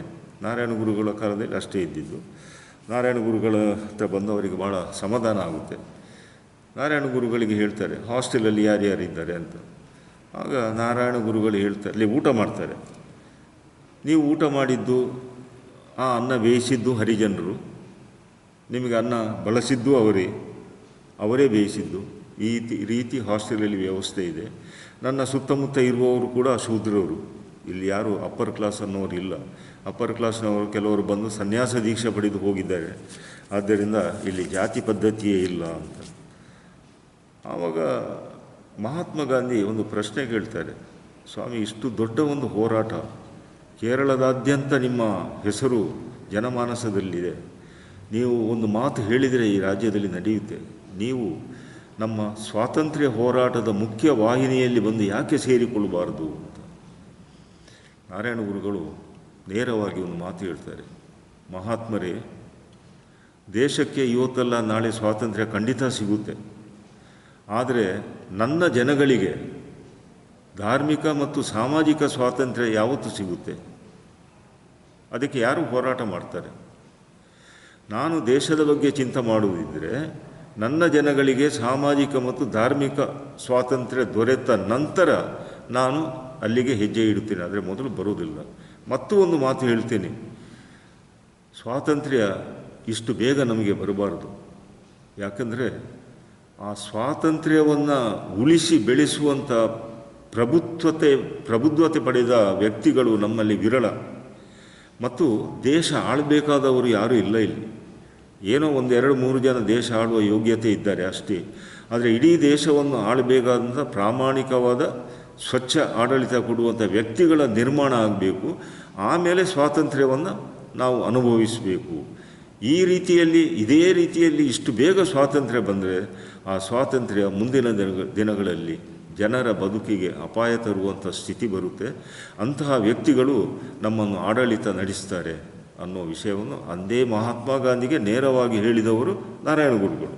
ಅಂದರೆ ಅವರು ಸ್ವಾತಂತ್ರ್ಯಕ್ಕೆ ವಿರೋಧಿಯಾಗಿರಲಿಲ್ಲ. ಸ್ವಾತಂತ್ರ್ಯದ ಮುನ್ನ ಬ್ರಿಟಿಷರಿಂದ ನಾವು ಏನನ್ನು ಕಲಿಯಬೇಕು ಅದನ್ನು ಕಲಿಯಬೇಕಿತ್ತು. ನಾವು ಅಫ್ಕೋರ್ಸ್ ನಾವು ಬ್ರಿಟಿಷರಲ್ಲಿ ಕೆಲವು ಶಿಕ್ಷಣ ಸಂಸ್ಥೆಗಳ ಬಗ್ಗೆ ನಾವು ಮಾಡಿದ್ದು, ನಮ್ಮ ವ್ಯವಹಾರಗಳ ಬಗ್ಗೆ ಕಲಿತೆವು. ಇನ್ನು ಹೆಚ್ಚಾಗಿ ಕಲಿತಿದ್ದಂದರೆ ನಾವು ಆಹಾರ ವ್ಯವಸ್ಥೆ ಮತ್ತು ನಮ್ಮ ಡ್ರೆಸ್ ಏನಿದೆ ಅದೆಲ್ಲ ಬ್ರಿಟಿಷರಿಂದ ಬಂದಿದೆ. ನಮ್ಮ ಭಾರತೀಯ ಸಂಸ್ಕೃತಿಯ ಉಡುಗೆ ತೊಡುಗೆಗಳನ್ನು ನಾವು ಮರೀತಾ ಇದ್ದೀವಿ. ಅದು ಬಹುಶಃ ಅಷ್ಟು ಒಳ್ಳೆಯದಲ್ಲ. ಭಾರತೀಯ ಸಂಪ್ರದಾಯದ ಉಡುಗೆ ತೊಡುಗೆಯನ್ನು ನಮ್ಮ ಹೆಣ್ಮಕ್ಕಳು ನಾವು ಅದನ್ನು ಮರೀಬಾರ್ದು. ಮತ್ತು ಕನಿಷ್ಠ ಒಂದು ಸಮಾರಂಭದ ಸಂದರ್ಭದಲ್ಲಾದರೂ ನಾವು ಅದನ್ನು ಉಡಬೇಕು. ನಾರಾಯಣಗುರು 1854 ಸೆಪ್ಟೆಂಬರ್ 18ರಂದು ಓಣಂ ಹಬ್ಬದ ಒಂದು 3 ದಿನದ ನಂತರ ಬರುವ ಶತಭೀಷ ನಕ್ಷತ್ರದಲ್ಲಿ ಹುಟ್ಟಿದರು. ಅವರ ತಂದೆ ಮಾಡನಾಶನ್, ತಾಯಿ ಕುಟ್ಟಿಯಮ್ಮಳು. ಅವ್ರದ್ದು ಸುಸಂಸ್ಕೃತ ಹಿನ್ನೆಲೆಯುಳ್ಳಂತಹ ಕುಟುಂಬ. ಅವರ ತಾತ ಕೋಚನ್ ಆಶನ್ ಅನ್ನೋರು ತಿರುವನಂತಪುರದ ಅರಮನೆಯಲ್ಲಿ ವಿದ್ವಾಂಸರಾಗಿದ್ದರು, ಆಸ್ಥಾನ ವಿದ್ವಾಂಸರಾಗಿದ್ದರು ಮತ್ತು ಒಳ್ಳೆಯ ಪೈಲ್ವಾನಾಗಿದ್ದರು. ಅಲ್ಲಿ ತಿರುವನಂತಪುರದ ಅರಮನೆಯ ಯುವಕರಿಗೆಲ್ಲ ಅವರು ತರಬೇತಿ ಕೊಡ್ತಾಯಿದ್ರು ಮತ್ತು ಬೇಟೆಯ ಶಿಕಾರಿಯಲ್ಲಿ ಪ್ರವೀಣರಾಗಿದ್ದರು. ಕೋಚನಾಶನವರ ನಂತರ ನಾರಾಯಣ ಗುರುಗಳ ಇಬ್ಬರು ಸೋದರ ಮಾವಂದಿರು, ಒಬ್ಬರು ರಾಮನ್ ಅಯ್ಯರ್, ಒಬ್ಬ ರಾಮನ್ ವೈದ್ಯರು, ಇನ್ನೊಬ್ಬರು ಕೃಷ್ಣನ್ ವೈದ್ಯರು. ಈ ರಾಮನ್ ವೈದ್ಯರು ಮತ್ತು ಕೃಷ್ಣನ್ ವೈದ್ಯರು ಆಯುರ್ವೇದದ ಪ್ರಕಾಂಡ ಪಂಡಿತರು. ಇನ್ನು ಕುಟ್ಟಿಯಮ್ಮಳು ತಾಯಿ ಒಳ್ಳೆ ಮನೆತನದಿಂದ ಬಂದವರು. ಹೀಗೆ ನಾರಾಯಣ ಗುರುಗಳಿಗೆ ಉತ್ತಮವಾದ ಸುಸಂಸ್ಕೃತವಾದ ಹಿನ್ನೆಲೆ ಇತ್ತು. ಅವರ ವಿದ್ಯಾಭ್ಯಾಸ ಪ್ರಾರಂಭದಲ್ಲಿ ಅಲ್ಲೇ ಚೆಂಬಳಂತಿಯಲ್ಲಿ ನಡೆಯುತ್ತೆ. ಮತ್ತು ಹೈಯರ್ ಎಜುಕೇಷನ್ಗೆ ಪ್ರವೇಶ ಇಲ್ಲ, ಯಾಕಂದರೆ ಇವರು ಅಸ್ಪೃಶ್ಯ. ಬಾಲ್ಯದಲ್ಲಿ ಭಾಳ ಕೆಲಸ ಮಾಡಿದ್ದಾರೆ, ಅದನ್ನೆಲ್ಲ ಇಲ್ಲಿ ಹೇಳುವ ಅಗತ್ಯ ಇಲ್ಲ. ಅದೇ ಉನ್ನತ ಶಿಕ್ಷಣ ಬೇಕು, ಅವರಿಗೆ ಉನ್ನತ ಶಿಕ್ಷಣ ಕೊಡಿಸಬೇಕು ಅಂತ ಅವರ ಸೋದರ ಮಾವ ಕೃಷ್ಣನ್ ವೈದ್ಯರು ಬಹಳ ಪ್ರಯತ್ನಪಟ್ಟು ಕೊಲ್ಲಂನಿಂದ ಒಂದು 23-25 ಕಿಲೋಮೀಟರ್ ಪಶ್ಚಿಮಕ್ಕೆ ಇರುವಂಥ ಒಂದು ಪ್ರದೇಶದಲ್ಲಿ ಕರುನಾಗಪಳ್ಳಿಯಲ್ಲಿ ಚಿರುವನ್ನೂರು ತರವಾಡು ಅಂತ, ಅಲ್ಲಿ ರಾಮನ್ ಪಿಳ್ಳೈ ಆಸನ್. ಈ ರಾಮನ್ ಪಿಳ್ಳೈ ಆಸನ್ ಉನ್ನತ ಶಿಕ್ಷಣದ ಒಂದು ಗುರುಕುಲವನ್ನು ನಡೆಸ್ತಾ ಇದ್ದರು. ಎಲ್ಲ ಮೇಲ್ವರ್ಗದವರೇ ಅಂದರೆ ಬ್ರಾಹ್ಮಣರೇ ಅಲ್ಲಿ ಬಂದು ವಿದ್ಯಾರ್ಥಿಯಾಗಿ ಸೇರಿ ಅಧ್ಯಯನ ಮಾಡಿ 5 ವರ್ಷ ಅಲ್ಲಿ ಓದಬೇಕು ಅವರು ಹೋಗ್ತಾಯಿದ್ರು. ಅಲ್ಲಿಂದ ಹೊರಬಂದವರೆಲ್ಲ ವಿಶ್ವವಿಖ್ಯಾತಿ ಪಡೆದಂಥ ವ್ಯಕ್ತಿಗಳಾಗಿದ್ದಾರೆ, ಮಹಾನ್ ಸಂತರು ಕೂಡ ಆಗಿದ್ದಾರೆ. ಅಂತಹ ಗುರುಕುಲಕ್ಕೆ ಸೇರಿಸಬೇಕು ನಾರಾಯಣ ಗುರುಗಳನ್ನು ಅನ್ನೋ ಉದ್ದೇಶದಿಂದ ಭಾಳ ಪ್ರಯತ್ನಪಟ್ಟು ಕೃಷ್ಣನ್ ವೈದ್ಯರು ಅಲ್ಲಿ ಕರ್ಕೊಂಡು ಹೋಗಿ ಅಲ್ಲಿ ಸೇರಿಸ್ತಾರೆ. ತರಗತಿ ಪ್ರಾರಂಭ ಆದಾಗ ತರಗತಿಯ ಕೊನೆಗೆ ಒಂದು ತೆಂಗಿನ ಗರಿ ಹಾಕಿದ್ರು. ಎಲ್ಲ ವಿದ್ಯಾರ್ಥಿಗಳು ಬೆಂಚಲ್ಲಿ ಕುಳಿತಿದ್ದರೆ ನಾರಾಯಣ ಒಳಗಡೆ ಬಂದಾಗ ವಿದ್ಯಾರ್ಥಿಗಳು ಅಲ್ಲಿ ಕೂತ್ಕೋ, ನಿನಗೆ ತೆಂಗಿನ ಗರಿ ಹಾಕಿದ್ದೀವಲ್ಲ ಅಲ್ಲಿ ಕೂತ್ಕೋ. ಯಾಕಪ್ಪ ನಾನು ಅಲ್ಲಿ ಕೂತ್ಕೊಳ್ಬೇಕು? ಅಲ್ಲಲ್ಲ, ಅದು ಅಸ್ಪೃಶ್ಯರಿಗೆ ನಮ್ಮ ಜೊತೆ ಕೂತ್ಕೊಳ್ಳುವಾಗಿಲ್ಲ ಅಂತ. ನಾರಾಯಣ ಗುರುಗಳು ಕೂತ್ಕೊಂಡು ಗುರುಗಳು ಬರ್ತಾರೆ. ಗುರುಗಳೇ, ವಿದ್ಯಾರ್ಥಿಗಳು ನನ್ನ ಹಿರಿಯ ವಿದ್ಯಾರ್ಥಿಗಳು ತೋರಿಸಿದ ಜಾಗದಲ್ಲಿ ನಾನು ಕೂತ್ಕೊಂಡಿದ್ದೇನೆ. ಈಗ ನಾನು ಯಾವ ಕಡೆಯ ಗಾಳಿಯನ್ನು ಸೇವನೆ ಮಾಡಬೇಕು, ದಯವಿಟ್ಟು ನೀವೇ ಹೇಳಿ ಅಂತ ಹೇಳ್ತಾರೆ. ವಿದ್ಯಾರ್ಥಿಗಳು, ಅಧ್ಯಾಪಕರು ಒಂದು ಕ್ಷಣದಲ್ಲಿ ನಿಬ್ಬೆರಗಾಗುತ್ತಾರೆ. ನಾರಾಯಣ ಗುರು ಕೇಳಿದ್ದು ಯಾವ ಕಡೆಯಿಂದ ಗಾಳಿ ಸೇವಿಸಲಿ ಅಂತ. ಆವಾಗ ನಾರಾಯಣ ಗುರುವನ್ನು ಅಧ್ಯಾಪಕರು ಕರೆದು ಮುಂದಿನ ಸಾಲಿನಲ್ಲಿ ಕೂರಿಸ್ತಾರೆ. ನೀನು ಇಲ್ಲಿ ಕೂತ್ಕೊಳ್ಳಲಿಕ್ಕೆ ಯೋಗ್ಯ, ಅಲ್ಲಲ್ಲ ಇಲ್ಲಿ ಕೂತ್ಕೋ ಅಂತ. ಮುಂದೆ ಬಹಳ ಒಳ್ಳೆಯ ವಿದ್ಯಾವಂತರಾಗ್ತಾರೆ ಅವರು. ಆ ಕಾಲದಲ್ಲಿ ರ್ಯಾಂಕ್ ಗೀಕ್ ಅಂತ ಏನಿಲ್ಲ. ಕೊನೆಯ ಪರೀಕ್ಷೆ ಮುಗಿಸಿ ಊರಿಗೆ ಬರ್ತಾರೆ. ಊರಿಗೆ ಬಂದ ನಂತರ ಈ ಆಗಿನ ಸ್ಥಿತಿ ಕೇರಳದಲ್ಲಿ ಅನಾಗರಿಕ ಅಂತ ಹೇಳುವುದಕ್ಕಿಂತಲೂ ಕೀಳು ಮಟ್ಟದಲ್ಲಿತ್ತು. ಶೂದ್ರ ಜನರು ಸಾಕು ಪ್ರಾಣಿಗಳಿಗಿಂತಲೂ ಕನಿಷ್ಠ ರೀತಿಯ ಬದುಕನ್ನು ಅನುಭವಿಸ್ತಿದ್ರು. ಒಂದೇ ಒಂದು ಉದಾಹರಣೆ ನಾನು ಕೊಡೋದಿದ್ದರೆ, ಶೂದ್ರ ಹೆಣ್ಮಕ್ಕಳು ಸೊಂಟದಿಂದ ಕೆಳಗೆ ಒಂದು ವಸ್ತ್ರ ಸುತ್ತಿಕೊಳ್ತಿದ್ರು, ಮೇಲ್ಭಾಗಕ್ಕೆ ಒಂದು ವಸ್ತ್ರವನ್ನು ಎದೆಭಾಗವನ್ನು ಮುಚ್ಚುವಂತೆ ಹಾಕ್ತಿದ್ರು. ಉನ್ನತ ಕುಲದವರು ಎದುರು ಬಂದಾಗ ವಕ್ಷಸ್ಥಳದ ವಸ್ತ್ರವನ್ನು ತೆಗೆದು ಅವರಿಗೆ ಎದೆಭಾಗವನ್ನು ತೋರಿಸಿ ಗೌರವಿಸುವ ಒಂದು ಪದ್ಧತಿ ಇತ್ತು. ಬಂಧುಗಳೇ, ನೀವು ಯೋಚನೆ ಮಾಡಿ, ಕೇರಳದ ನಮ್ಮ ಹಿರಿಯರು ಹೇಗೆ ಬದುಕಿದ್ದಾರೆ ಅಂತ. ತೆರಿಗೆ ಅಂದರೆ ಶೂದ್ರರಿಗೆ ಬೇರೆ ತೆರಿಗೆ, ಮೇಲ್ವರ್ಗದವರಿಗೆ ಬೇರೆ, ದೇವಸ್ವಂ ಮತ್ತು ರಾಜಸ್ವಂ ಅಂತ ಎರಡು ರೀತಿಯ ತೆರಿಗೆ. ಶೂದ್ರರಿಗೆ ಇಷ್ಟ ಬಂದಾಗಿ ತೆರಿಗೆ ಹಾಕ್ತಿದ್ರು. ತಲೆಗೂತಲು ಜಾಸ್ತಿ ಬೆಳೆಸಿದ್ರು ಅದಕ್ಕೂ ತೆರಿಗೆ ಇತ್ತು. ಸ್ತನಗಳ ಗಾತ್ರವನ್ನು ನೋಡಿ ತೆರಿಗೆ ಹಾಕ್ತಾಯಿದ್ರು ವೈಯಕ್ತಿಕವಾಗಿ. ಇದು ಕಾರಣ 5ನೇ ಶತಮಾನದವರೆಗೆ ಕೇರಳದಲ್ಲಿ ಇಂಥ ಪದ್ಧತಿ ಇರಲಿಲ್ಲ. ಅಹಿಚ್ಛತ್ರದಿಂದ ಬ್ರಾಹ್ಮಣರು ಹಂತ ಹಂತವಾಗಿ ಕೇರಳಕ್ಕೆ ವಲಸೆ ಬಂದು ನೆಲೆಸಿ ಅಲ್ಲಿಯ ಸ್ಥಳೀಯ ಬ್ರಾಹ್ಮಣರನ್ನು ತುಳಿದು ಅವರನ್ನು ನಿರ್ಬಲರನ್ನಾಗಿ ಮಾಡಿ ತಾವು ದೇವಸ್ವಾಮಿನ ಸಂಪೂರ್ಣ ಅಧಿಕಾರವನ್ನು ವಹಿಸಿಕೊಂಡರು. ರಾಜರಿಗೆ ಅವರು ಹಿತೈಷಿಗಳಾದರು, ಸಲಹೆಗಾರರಾದರು. ಆದ್ದರಿಂದ ಈ ನಂಬೂದಿರಿಗಳು ಶಾಸನ ರಚಿಸುವವರು, ಆಳರಸರು ಅದನ್ನು ಅನುಷ್ಠಾನಗೊಳಿಸುವವರು, ಈ ಶೂದ್ರ ಜನಾಂಗದವರು ಬಲಿಪಶುಗಳು. ಈ ರೀತಿ ನಡೆಯಿತು. ಮುಂದೆ ನಾರಾಯಣ ಗುರುಗಳ ಕಾಲದಲ್ಲಿ, ನಾರಾಯಣ ಗುರುಗಳು ಹುಟ್ಟುವ ಕಾಲಕ್ಕಂತೂ ಅದು ಹೇಗಿತ್ತಂದರೆ, ಮನುಷ್ಯ ಮಾತ್ರದವ ಅದನ್ನು ನೋಡಲಾರ ಮತ್ತು ಕೇಳಲಾರ, ಆ ರೀತಿ ಇತ್ತು. ನಾನು ಆಗಲೇ ಹೇಳಿದೆ, ನಾರಾಯಣ ಗುರುಗಳು ಕೂಲಿಕಾರರ ಮಕ್ಕಳಿಗಂತಲೇ ಶಾಲೆ ಮಾಡಿದ್ದು. ಯಾಕೆ ಅಂದರೆ, ಒಬ್ಬ ಜಮೀನ್ದಾರನ ಮನೆಯಲ್ಲಿ ಒಬ್ಬ ಶೂದ್ರ ಕೆಲಸ ಮಾಡುವುದಿದ್ದರೆ ಕೇರಳದಲ್ಲಿ, ಬೆಳಿಗ್ಗೆ ಎದ್ದು ಹೋಗುವಾಗ ಅಲ್ಲಿ ಹೊಲದ ಕೊನೆಯಲ್ಲಿ ಒಂದು ಹಳ್ಳ ತೋಡಿರ್ತಾನೆ.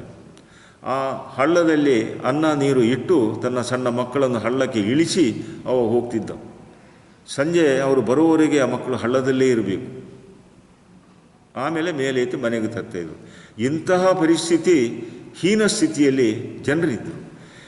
ಇವರನ್ನು ಈ ಹೈಯರ್ ಎಜುಕೇಷನ್ ಮುಗಿಸಿದ ನಂತರ ನಾರಾಯಣ ಗುರುಗಳು ಸಂಪೂರ್ಣ ಮಲಬಾರ್, ತಿರುವನಂತಪುರ ಮತ್ತು ಎರ್ನಾಕುಲಂ ಪ್ರದೇಶದ ಕರಾವಳಿ ಭಾಗದಲ್ಲಿ ಮತ್ತು ಒಳಭಾಗದಲ್ಲಿ ಸುತ್ತಾಡ್ತಾರೆ. ಅವೈದಿಕರಾಗಿ ಇದ್ದ ಜನಗಳ ಅವಸ್ಥೆಯನ್ನು ನೋಡ್ತಾರೆ. ಕಡೆಗೆ ಇವರು ಒಂದು ಅವಧೂತನ ಥರ ತಿರುಗಾಡ್ತಾರೆ.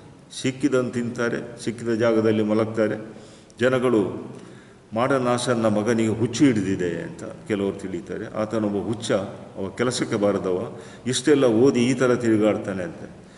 ನಾರಾಯಣ ಗುರುಗಳಿಗೆ ಇದ್ದಿದ್ದು ಒಂದೇ ಒಂದು, ಈ ಜನರನ್ನು ಸುಧಾರಣೆ ಹೇಗೆ ತರುವುದು ಅಂತ. ಕೊನೆಗೆ ನಾರಾಯಣ ಗುರುಗಳು ಕನ್ಯಾಕುಮಾರಿಯಿಂದ 8 ಕಿಲೋಮೀಟರ್ ಉತ್ತರಕ್ಕಿರುವ ಮರುತ್ವಾಮಲೆ ಎನ್ನುವ ಪರ್ವತಕ್ಕೆ ಹೋಗ್ತಾರೆ.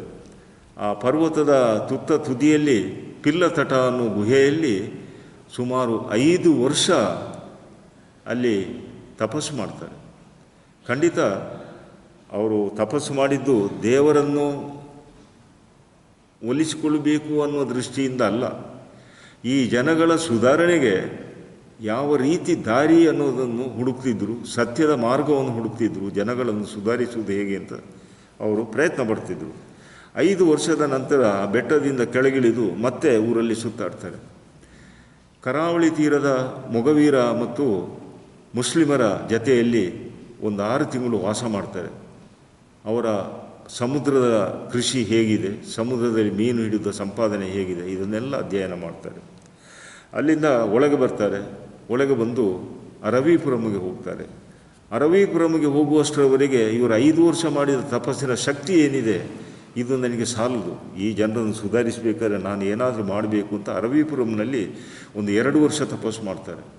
ಅಲ್ಲಿ ಅವರಿಗೆ ಒಬ್ಬ ಶ್ರೀಮಂತ ಮನೆತನದ ಕೊಚ್ಚುಪಿಳ್ಳೆ ಅನ್ನೋ ಒಬ್ಬ ಹುಡುಗ ಅರಣ್ಯದಲ್ಲಿ ಸಿಗ್ತಾನೆ. ಅವರ ಜತೆಯಲ್ಲೇ ಇರ್ತಾನೆ. ಮತ್ತೆಂದು ನಾರಾಯಣ ಗುರುಗಳನ್ನು ಬಿಟ್ಟು ಅವರ ಮನೆಯನ್ನು ಸೇರಿಲ್ಲ. ಕೊನೆಗೆ ನಾರಾಯಣ ಗುರುಗಳಿಂದ ಪ್ರಪ್ರಥಮವಾಗಿ ದೀಕ್ಷೆ ತೆಗೊಂಡ ಕೊಚ್ಚುಪಿಳ್ಳೆನೇ ಶಿವಲಿಂಗದಾಸ ಅಂತ ಪ್ರಸಿದ್ಧಿ ಆಗ್ತಾನೆ. ನಾರಾಯಣ ಗುರುಗಳು ಒಂದು ಯೋಚನೆ ಮಾಡ್ತಾರೆ. ಅರವೀಪುರಂನಲ್ಲಿ ಒಂದು ಪರ್ಣಕುಟೀರ ನಿರ್ಮಾಣ ಮಾಡ್ತಾರೆ. ಹೇಗೂ ಅವರು ಅಧ್ಯಯನ ಮಾಡಿದ ಒಂದು ವಿಷಯ ಆಯುರ್ವೇದ, ಇನ್ನೊಂದು ತರ್ಕಶಾಸ್ತ್ರ, ಮತ್ತೊಂದು ನ್ಯಾಯಶಾಸ್ತ್ರ. ಈ 3 ವಿಷಯದಲ್ಲಿ ಅವರು ಉನ್ನತ ಶಿಕ್ಷಣ ಪಡೆದಿದ್ದರು. ಆಯುರ್ವೇದ ಶಿಕ್ಷಣ ಮಾತ್ರ ಅಲ್ಲ, ಅವರಿಗೆ ಮರುತ್ವಾಮಲೆ ಅಂದರೆ ಮರಂದು ಮಲೆ ಅಂತ ಅದರ ಹೆಸರು. ಅಂದರೆ ಮದ್ದಿನ ಗಿಡಮೂಲಿಕೆಗಳು ಬೇಕಾದಷ್ಟು ಸಿಗುವಂಥ ಪರ್ವತ ಅದು. ಅಲ್ಲಿ 5 ವರ್ಷ ತಪಸ್ಸು ಮಾಡಿದ್ದಾರೆ. ಆ ಬೆಟ್ಟ ಸುತ್ತ ಓಡಾಡಿದ್ದಾರೆ. ಅವರಿಗೆ ಆಯುರ್ವೇದ ಗಿಡಮೂಲಿಕೆಗಳ ಪರಿಚಯ ಇತ್ತು. ಆದ್ದರಿಂದ ಸಣ್ಣ ಪುಟ್ಟ ರೋಗಿಗಳಿಗೆ ಅವರು ಆರೈಕೆ ಮಾಡ್ತಾರೆ, ಗುಣಮುಖರಾಗ್ತಾರೆ ರೋಗಿಗಳು. ಇದು ಪ್ರಚಾರ ಆಗುತ್ತೆ. ಪ್ರಚಾರ ಆಗಿ ಕೊನೆಗೆ ಸಾವಿರಾರು ಜನ ಬಂದು ಅರವೀಪುರಂನಲ್ಲಿ ಸೇರ್ತಾರೆ. ದಿನ ಸಾವಿರಾರು ಜನ ನಾರಾಯಣ ಗುರುಗಳಿಂದ ರೋಗ ವಾಸಿಯಾಗುತ್ತೆ, ಹುಚ್ಚು ವಾಸಿಯಾಗುತ್ತೆ, ಮಾಂತ್ರಿಕ ಶಕ್ತಿಯಿಂದ ಯಾರಾದರೂ ಮಾಟ ಮಂತ್ರ ಮಾಡಿದರೆ ಅದನ್ನು ಉಚ್ಚಾಟನೆ ಮಾಡ್ತಾರೆ ಅನ್ನೋದು ಪಬ್ಲಿಷ್ ಆಗುತ್ತೆ. ನಾರಾಯಣ ಗುರು ಒಬ್ಬ ಪವಾಡ ಪುರುಷ ಅಂತಲೇ ಪಬ್ಲಿಷ್ ಮಾಡ್ತಾರೆ ಜನ. ಆ್ಯಕ್ಚುಲಿ ನಾರಾಯಣ ಗುರು ಒಂದು ಸಲ ಹೇಳ್ತಾರೆ, ಮನುಷ್ಯನಿಗೆ ಪವಾಡ ಮಾಡಲಿಕ್ಕೆ ಆಗೋದಿಲ್ಲ. ಮನುಷ್ಯ ಯಾರು ಪವಾಡ ಮಾಡ್ತಾನ, ಸಭಿಕರಲ್ಲಿ ಕುಳಿತು ನೋಡುವ ನಿಮಗೆ ಆ ವಿದ್ಯೆ ಗೊತ್ತಿಲ್ಲ, ಆದ್ದರಿಂದ ಅದು ಪವಾಡ ಅಂತ ಕಾಣುತ್ತೆ. ನಿಜಕ್ಕೂ ಪವಾಡ ಮಾಡುವುದು ಪ್ರಕೃತಿ. ಮಳೆ, ಬಿಸಿಲು, ಚಳಿ, ಗಾಳಿ, ಸಿಡಿಲು, ಮಿಂಚು ಇದೆಲ್ಲ ಪ್ರಕೃತಿ ಮಾಡುವ ಪವಾಡ ಅಂತ ನಾರಾಯಣ ಗುರುಗಳು ಹೇಳ್ತಾರೆ. ನಾರಾಯಣ ಗುರುಗಳು ಎಷ್ಟು ಹೇಳಿದರೂ ಕೇಳೋದಿಲ್ಲ. ಜನ ಬರ್ತಾರೆ, ಇವರು ಮೆಡಿಸಿನ್ ಟ್ರೀಟ್ಮೆಂಟ್ ಕೊಡ್ತಾರೆ, ಜನ ವಾಸಿ ಆಗ್ತಾರೆ.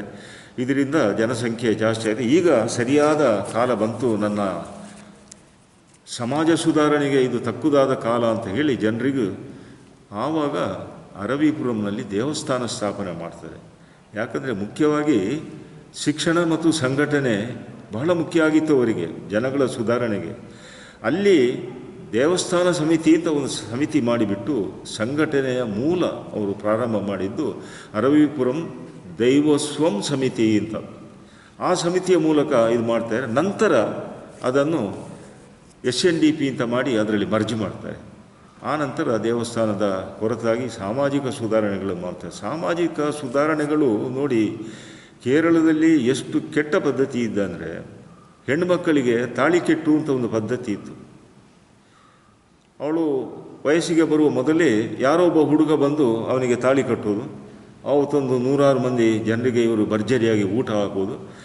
ಮತ್ತು ಹುಡುಗಿ ಪ್ರಾಯಕ್ಕೆ ಬಂದರೆ ಇನ್ಯಾರಿಗೂ ಮದುವೆ ಮಾಡಿ ಕೊಡೋದು. ಎಂದೋ ತಾಳಿ ಕಟ್ಟಿದವನೊಬ್ಬ ಇನ್ನೊಂದು. ಇನ್ನು ಸರ್ಪಕಾಡು ಅಂತ ಇತ್ತು. ಸರ್ಪಕಾಡು ಅಂದರೆ ನಮ್ಮಲ್ಲಿ ತುಳುನಾಡಿನಲ್ಲಿ ನಾವು ಏನು ನಾಗಾರಾಧನೆ ಮಾಡ್ತೀವಿ, ಹಾಗೆ ಅಲ್ಲಿ ಸರ್ಪಕಾಡು. ಆ ನಾಗಾರಾಧನೆ ಎಷ್ಟು ಅದ್ಧೂರಿಯಾಗಿ ನಡೆಯುತ್ತೆ ಅಂತಂದರೆ, ಆ ಕಾಲದ ಇದ್ದ ಆಸ್ತಿಗಳನ್ನು ಮಾರಿ ನಾಗಾರಾಧನೆ ಮಾಡ್ತಿದ್ರು. ಇನ್ನು ಅನೇಕ ಪ್ರಾಣಿ ಬಲಿ ಕೊಡೋದು, ಕೆಲವು ಶಕ್ತಿಗಳನ್ನು ನಂಬೋದು, ಮಾರಿ ಶಕ್ತಿ, ಆದಿಶಕ್ತಿ, ಅದೇನೇ ದೇವಿಗಳನ್ನು ನಂಬೋದು. ಅದರ ಮುಂದೆ ಕುರಿ, ಕೋಳಿ ಇವುಗಳನ್ನೆಲ್ಲ ಕೋಣ ಕೂಡ ಬಲಿ ಕೊಡ್ತಿದ್ರು ಕೇರಳದಲ್ಲಿ. ಬಲಿ ಕೊಡುವುದು, ಈ ಅಸಹ್ಯವಾದ ಆರಾಧನೆಯನ್ನು ನಿಲ್ಲಿಸಲೇಬೇಕು ಅಂತ ಪಣ ತೊಟ್ಟು ನಾರಾಯಣ ಗುರುಗಳು ಪ್ರಪ್ರಥಮವಾಗಿ ಈಳವ, ಚೋವನ್, ತೀಯ ಇಂಥ ಸ್ವಜಾತಿ ಬಾಂಧವರನ್ನು ಕರೆದು ಹೇಳ್ತಾರೆ, ದೇವರಿಗೆ ಪ್ರಾಣಿ ಬಲಿ ಕೊಟ್ಟರೆ ದೇವರ ಸಮಾಧಾನ ಆಗೋದಿಲ್ಲ. ನಿಮಗೆ ಒಂದು ಪ್ರಾಣಿ ಇದ್ದಾಗಲಿ ಒಬ್ಬ ಮನುಷ್ಯನಿದ್ದಾಗಲಿ ಜೀವ ತೆಗೆಯುವ ಅಧಿಕಾರ ಯಾರೂ ಕೊಟ್ಟಿಲ್ಲ. ನೀವು ಮಾಡೋದು ಅಪರಾಧ, ಅದು ಪೂಜೆ ಅಲ್ಲ, ದೇವರ ಮುಂದೆ ಮಾಡುವ ಅಪರಾಧ. ಪ್ರಾಣಿ ಬಲಿ ನಿಲ್ಲಿಸಬೇಕು ಅಂತ. ಅದು ಕ್ರಮೇಣ ನಿಲ್ಲಿಸ್ತಾರೆ. ಆಮೇಲೆ ಆಡಂಬರದ ಪೂಜೆ ಮಾಡಬಾರ್ದು, ದೇವರ ಮೂರ್ತಿಯನ್ನು ಹೊತ್ತು ಹೊರಗಡೆ ಎಲ್ಲ ತಿರುಗಾಡಬಾರ್ದು. ಈ ಮೆರವಣಿಗೆಯಲ್ಲಿ ಒಂದು ಇತರ ಧರ್ಮದವರ ಮನಸ್ಸಿಗೆ ನೋವಾಗಬಹುದು, ಅಥವಾ ಅಸೂಯೆ ಮತ್ಸರ ಬರುತ್ತೆ, ಮತ್ತು ಅದು ಗಲಾಟೆಗೆ ಕಾರಣರಾಗುತ್ತೆ. ಆದ್ದರಿಂದ ಅದ್ಧೂರಿಯ ಬಹಿರಂಗದ ಆಚರಣೆಯನ್ನು ನಿಲ್ಲಿಸಬೇಕು, ಅದ್ಧೂರಿಯ ಅಂತರಂಗದ ಆಚರಣೆಯನ್ನು ದೇವರಿಗೆ ಮಾಡಬೇಕು ಅಂತ ಸ್ಪಷ್ಟವಾಗಿ ಸಂದೇಶ ಕೊಡ್ತಾರೆ. ಆಮೇಲೆ ಪಾನ ನಿಷೇಧ. ಕೇರಳದಾದ್ಯಂತ ಈ ಅಬಕಾರಿ ಗುತ್ತಿಗೆಯನ್ನು ಬ್ರಿಟಿಷರ ಕಾಲದಲ್ಲಿ ಈಳವ ಜನಾಂಗದವರೇ ಮಾಡ್ತಿದ್ರು. ಇವರು ಡಿಕ್ಲೇರ್ ಮಾಡಿಬಿಡ್ತಾರೆ, ಘೋಷಣೆ ಮಾಡಿಬಿಡ್ತಾರೆ, ನಾಳೆಯಿಂದ ಈಳವ, ತೀಯ, ಚೋವನ ಜನಾಂಗದವರು ಅಬಕಾರಿ ಗುತ್ತಿಗೆ ಮಾಡಬಾರ್ದು, ಶೇಂದಿ ಕುಡಿಬಾರ್ದು, ಶೇಂದಿ ತೆಗಿಬಾರ್ದು, ಶೇಂದಿ ಮಾರಬಾರ್ದು. ಇದು 3 ಘಂಟಾಘೋಷವಾಗಿ ಹೇಳ್ತಾರೆ. ಇದರಿಂದ ಅವರ ಸ್ವಜಾತಿ ಬಾಂಧವರ ಶ್ರೀಮಂತರಿಂದಲೇ ವಿರೋಧ ವ್ಯಕ್ತ ಆಗುತ್ತೆ. ಆದರೆ ಅದು ಅವರಿಗೆ ಅದನ್ನು ವಿರೋಧಿಸಿದ್ರು ಮತ್ತು ಸೈಲೆಂಟ್ ಆಗ್ತಾರೆ. ಸರ್ಕಾರಕ್ಕೂ ಲಾಸ್ ಆಗುತ್ತೆ. ಆವಾಗ ಸರ್ಕಾರ ದ್ವಿದಳ ಧಾನ್ಯಗಳಿಂದ ಈ ಉತ್ಪನ್ನ ಆಗುವ ಮಾದಕ ವಸ್ತುಗಳನ್ನು ಪ್ರಾರಂಭ ಮಾಡುತ್ತೆ. ಅದನ್ನು ಸೇಲ್ ಮಾಡೋದಕ್ಕೆ ಪ್ರಾರಂಭ ಮಾಡ್ತಾರೆ. ಶೇಂದಿ ತೆಗೆಯುವವರಿಗೆ ನಾರಾಯಣ ಗುರುಗಳು ಮಗ್ಗದ ಕೆಲಸ, ಹುರಿ ಹಗ್ಗದ ಕೆಲಸ, ಕೆಲವು ಕಡೆ ಯಾರಿಗೆ ಜಮೀನು ಜಾಸ್ತಿ ಇತ್ತು ಅವರಿಂದ ಜಮೀನು ಕೊಡಿಸಿ ಕೃಷಿ ಕೆಲಸ, ಇಂಥ ಒಂದು ಪುನರ್ವ್ಯವಸ್ಥೆಯನ್ನು ಕೂಡ ನಾರಾಯಣ ಗುರುಗಳು ಮಾಡಿದಂಥ ಮಹಾನ್ ವ್ಯಕ್ತಿ. ನಾರಾಯಣ ಗುರುಗಳು ಶ್ರೀಲಂಕಾಕ್ಕೆ ಹೋದಾಗ ಇಲ್ಲಿ ನಾರಾಯಣ ಗುರುಗಳ ಶಿಷ್ಯಂದರಲ್ಲಿ ಅವರು ಎಷ್ಟು ಜಾತ್ಯತೀತರಾಗಿದ್ದರು ಅಂದರೆ ಬ್ರಾಹ್ಮಣ, ವೈಶ್ಯ, ನಾಯರ್, ಪುಲಯ, ಪರಯ, ಕ್ರಿಶ್ಚಿಯನ್, ಮುಸ್ಲಿಂ ಇಷ್ಟು ಜಾತಿಯವರು ನಾರಾಯಣ ಗುರುಗಳಿಂದ ದೀಕ್ಷೆ ತಗೊಂಡು ಸನ್ಯಾಸಿಗಳಾಗಿದ್ದಾರೆ. ಡಾಕ್ಟರ್ ಕಿರ್ಕ್ ಅನ್ನವ ಇಂಗ್ಲೆಂಡಿನವ ಭಾರತದಲ್ಲಿ ಬಂದು ರೈಲ್ವೆ ಇಲಾಖೆಯಲ್ಲಿ ಒಳ್ಳೆ ಉದ್ಯೋಗದಲ್ಲಿದ್ದ. ಅವನಿಗೇನೋ ಒಂದು ಜಿಜ್ಞಾಸೆ, ಭಾರತೀಯ ಧರ್ಮ, ಭಾರತೀಯ ಆಧ್ಯಾತ್ಮಿಕತೆಯಲ್ಲಿ ನಾನು ಅಧ್ಯಯನ ಮಾಡಬೇಕು ಅಂತ. ಆತ ಕಲ್ಕತ್ತಾದಲ್ಲಿ ಉದ್ಯೋಗದಲ್ಲಿದ್ದವ ಕಲ್ಕತ್ತಾದಿಂದ ರಾಮಕೃಷ್ಣ ಆಶ್ರಮಕ್ಕೆ ಹೋಗ್ತಾನೆ. ಅಲ್ಲಿ ರಾಮಕೃಷ್ಣ ಪರಮಹಂಸರ ಅವರ ಕಾಲ ಇಲ್ಲ, ಅವರು ಶಾರದಾ ದೇವಿಯವರ ಕಾಲ. ಅವರು ಹೇಳ್ತಾರೆ, ನೀನು ದಕ್ಷಿಣಕ್ಕೆ ಹೋಗು, ನಿನಗೆ ಸರಿಯಾದ ವ್ಯವಸ್ಥೆ ದಕ್ಷಿಣದಲ್ಲಿ ಆಗಬಹುದು ಅಂತ. ಅಲ್ಲಿಂದ ದಕ್ಷಿಣಕ್ಕೆ ಬರ್ತಾನೆ. ಅಲ್ಲಿ ಕೆಲವು ಆಶ್ರಮದಲ್ಲಿ ಎಲ್ಲ ಕೆಲವು ಸಲ ಇರ್ತಾನೆ. ಅಲ್ಲಿಂದ ಎಲ್ಲೂ ಅವನಿಗೆ ಸರಿ ಹೋಗುವುದಿಲ್ಲ. ಕಾಂಚೀಪುರಂನಲ್ಲಿ ಅಲ್ಲಿನ ಪೀಠಾಧಿಪತಿ ಹತ್ರ ಕೇಳ್ತಾನೆ, ಏನು ಮಾಡಬೇಕು ಅಂತ. ನೋಡಪ್ಪ, ನಮ್ಮಲ್ಲಿ ನಿನಗೆ ಕೊಡುವಂಥ ಶಿಕ್ಷಣದ ವ್ಯವಸ್ಥೆ ನಮ್ಮಲ್ಲಿ ಇಲ್ಲ. ನೀನು ಶಿವಗಿರಿಗೆ ಹೋಗು, ಅಲ್ಲಿ ನಾರಾಯಣ ಗುರು ಅಂತ ಒಬ್ಬರು ಇದ್ದಾರೆ, ಅವರನ್ನು ಮೀಟ್ ಮಾಡು ಅಂತ. ಡಾಕ್ಟರ್ ಕಿರ್ಕ್ ಅಲ್ಲಿ ಬರ್ತಾನೆ ಶಿವಗಿರಿಗೆ. ಅದೇ ರೀತಿ ಸಿಲೋನ್ನಲ್ಲಿ ಭಾರತೀಯ ಮೂಲದ ಕಾಸಿಂ ಸಾಹೇಬ ಅಂತ ಒಬ್ಬ ಇದ್ದಾನೆ. ನಾರಾಯಣ ಗುರುಗಳು 3 ಸಲ ಶ್ರೀಲಂಕಾಕ್ಕೆ ಹೋಗುವಾಗಲೂ ಇವರನ್ನು ರಿಸೀವ್ ಮಾಡುವಂಥ ವ್ಯವಸ್ಥೆ, ಅಲ್ಲಿ ಉಳ್ಕೊಳ್ಳುವ ವ್ಯವಸ್ಥೆ ಎಲ್ಲ ಕಾಸಿಂ ಸಾಹೇಬನೇ ಮಾಡಿರ್ತಾನೆ. ಅವ ದೊಡ್ಡ ವ್ಯಾಪಾರಸ್ಥ, ಅನುಕೂಲಸ್ಥ, ಭಾಳ ದೊಡ್ಡ ಶ್ರೀಮಂತ. 3ನೇ ಬಾರಿ ಹೋದಾಗ ಇವರ ಹತ್ರ ಒಂದು ವಿನಂತಿ ಮಾಡ್ತಾನೆ, ಸ್ವಾಮಿ, ಈ ಬದುಕು ನನಗೆ ಸಾಕಾಗಿದೆ, ನಾನು ಸಂಸಾರ ಬಿಟ್ಟು ನಿಮ್ಮ ಜೊತೆ ಬರಬೇಕು, ನನಗೆ ದೀಕ್ಷೆ ಕೊಡಬೇಕು ಅಂತ. ನೀನು ಸ್ವಲ್ಪ ದಿನ ಇರಪ್ಪ, ಒಂದೇ ಸಲ ದೀಕ್ಷೆ ತಗೊಳ್ಬೇಡ ಅಂತ ಹೇಳಿ ಬರ್ತಾರೆ ಇವರು. ಡಾಕ್ಟರ್ ಕಿರ್ಕ್ ಶಿವಗಿರಿಯಲ್ಲಿ 1 ವರ್ಷ ಇರ್ತಾನೆ. ನಾರಾಯಣ ಗುರುಗಳು ಅವನನ್ನು ಒಬ್ಸರ್ವ್ ಮಾಡ್ತಾರೆ. ದೀಕ್ಷೆಗೆ ಅರ್ಹ ಅನ್ನೋದು ನಾರಾಯಣ ಗುರುಗಳಿಗೆ ಗೊತ್ತಾಗುತ್ತೆ. ಇನ್ನೊಬ್ಬರು, ಇದು ನಾರಾಯಣ ಗುರುಗಳು ಕೊಟ್ಟ ಕೊನೆಯ ದೀಕ್ಷೆಗಳು. ಇನ್ನೊಬ್ಬರು ನಮ್ಮ ಕರ್ನಾಟಕದ ಕರಾವಳಿ ಭಾಗದ ಗೌಡ ಸಾರಸ್ವತ ಬ್ರಾಹ್ಮಣ ಆನಂದ ಶೆಣೈ ಅಂತ. ಅವರು ಮದ್ರಾಸಿನಲ್ಲಿ MA ಓದಿಬಿಟ್ಟು ಕೇರಳಕ್ಕೆ ಬಂದವರು. ಅವರ ಹಿರಿಯವರು ತಲಶೇರಿಯಲ್ಲಿ ಸೆಟ್ಲಾಗಿದ್ದರು, ಒಳ್ಳೆ ಶ್ರೀಮಂತರು. ಆನಂದ ಶೆಣೈ ಶಿವಗಿರಿಗೆ ಬರ್ತಾರೆ. ಇಲ್ಲಿ ನೋಡಿ, ಒಬ್ಬ ಕ್ರಿಶ್ಚಿಯನ್, ಆನಂದ ಶೆಣೈ ಒಬ್ಬ ಹಿಂದೂ, ಮತ್ತೊಬ್ಬ ಮುಸ್ಲಿಂ, 3. ನಾರಾಯಣ ಗುರುಗಳು ಇದಕ್ಕೋಸ್ಕರ ಯಾವತ್ತೂ ದೀಕ್ಷೆಗೆ ಸಮಾರಂಭ ಮಾಡಿದವರಲ್ಲ ಅವರು. ಆವತ್ತು ಒಂದು ಸಮಾರಂಭ ಮಾಡಿ ಇವರಿಗೆ ದೀಕ್ಷೆ ಕೊಡ್ತಾರೆ. ಡಾಕ್ಟರ್ ಕಿರ್ಕಿಗೆ ಒಂದು ಸೂಟ್ ಕೇಸ್ ಕೊಡ್ತಾರೆ, ಕಾಸಿಂ ಸಾಹೇಬನಿಗೂ ಒಂದು ಸೂಟ್ ಕೇಸ್ ಕೊಡ್ತಾರೆ.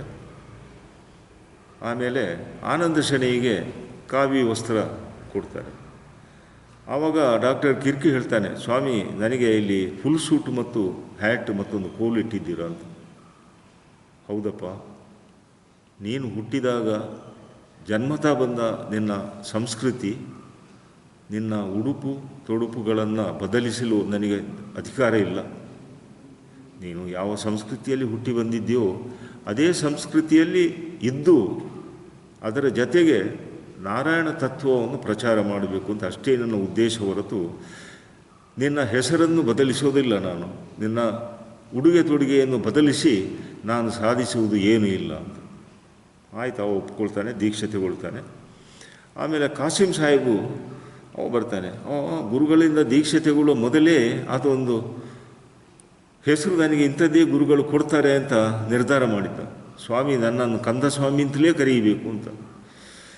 ಅದಕ್ಕೂ ಹೇಳ್ತಾರೆ, ನೋಡಪ್ಪ, ನೀನು ಹಿಂದೂ ಧರ್ಮದಿಂದ ಹೊರಗಿದ್ದವ, ನಿನ್ನ ಧರ್ಮದ ಸಂಸ್ಕೃತಿ ಸಂಸ್ಕಾರಗಳನ್ನು ನಿನ್ನ ತಂದೆ ತಾಯಿ ನಿನಗೆ ಕಲಿಸಿದ್ದಾರೆ. ನೀನು ಆ ಧರ್ಮದ ಸಂಸ್ಕೃತಿ ಸಂಸ್ಕಾರಗಳನ್ನು ಬಿಟ್ಟು ನಾನು ಕೊಟ್ಟ ಒಂದು ಹೆಸರಲ್ಲಿ ಬದುಕುವುದಷ್ಟು ಉಚಿತ ಅಂತ ಕಾಣೋದಿಲ್ಲ.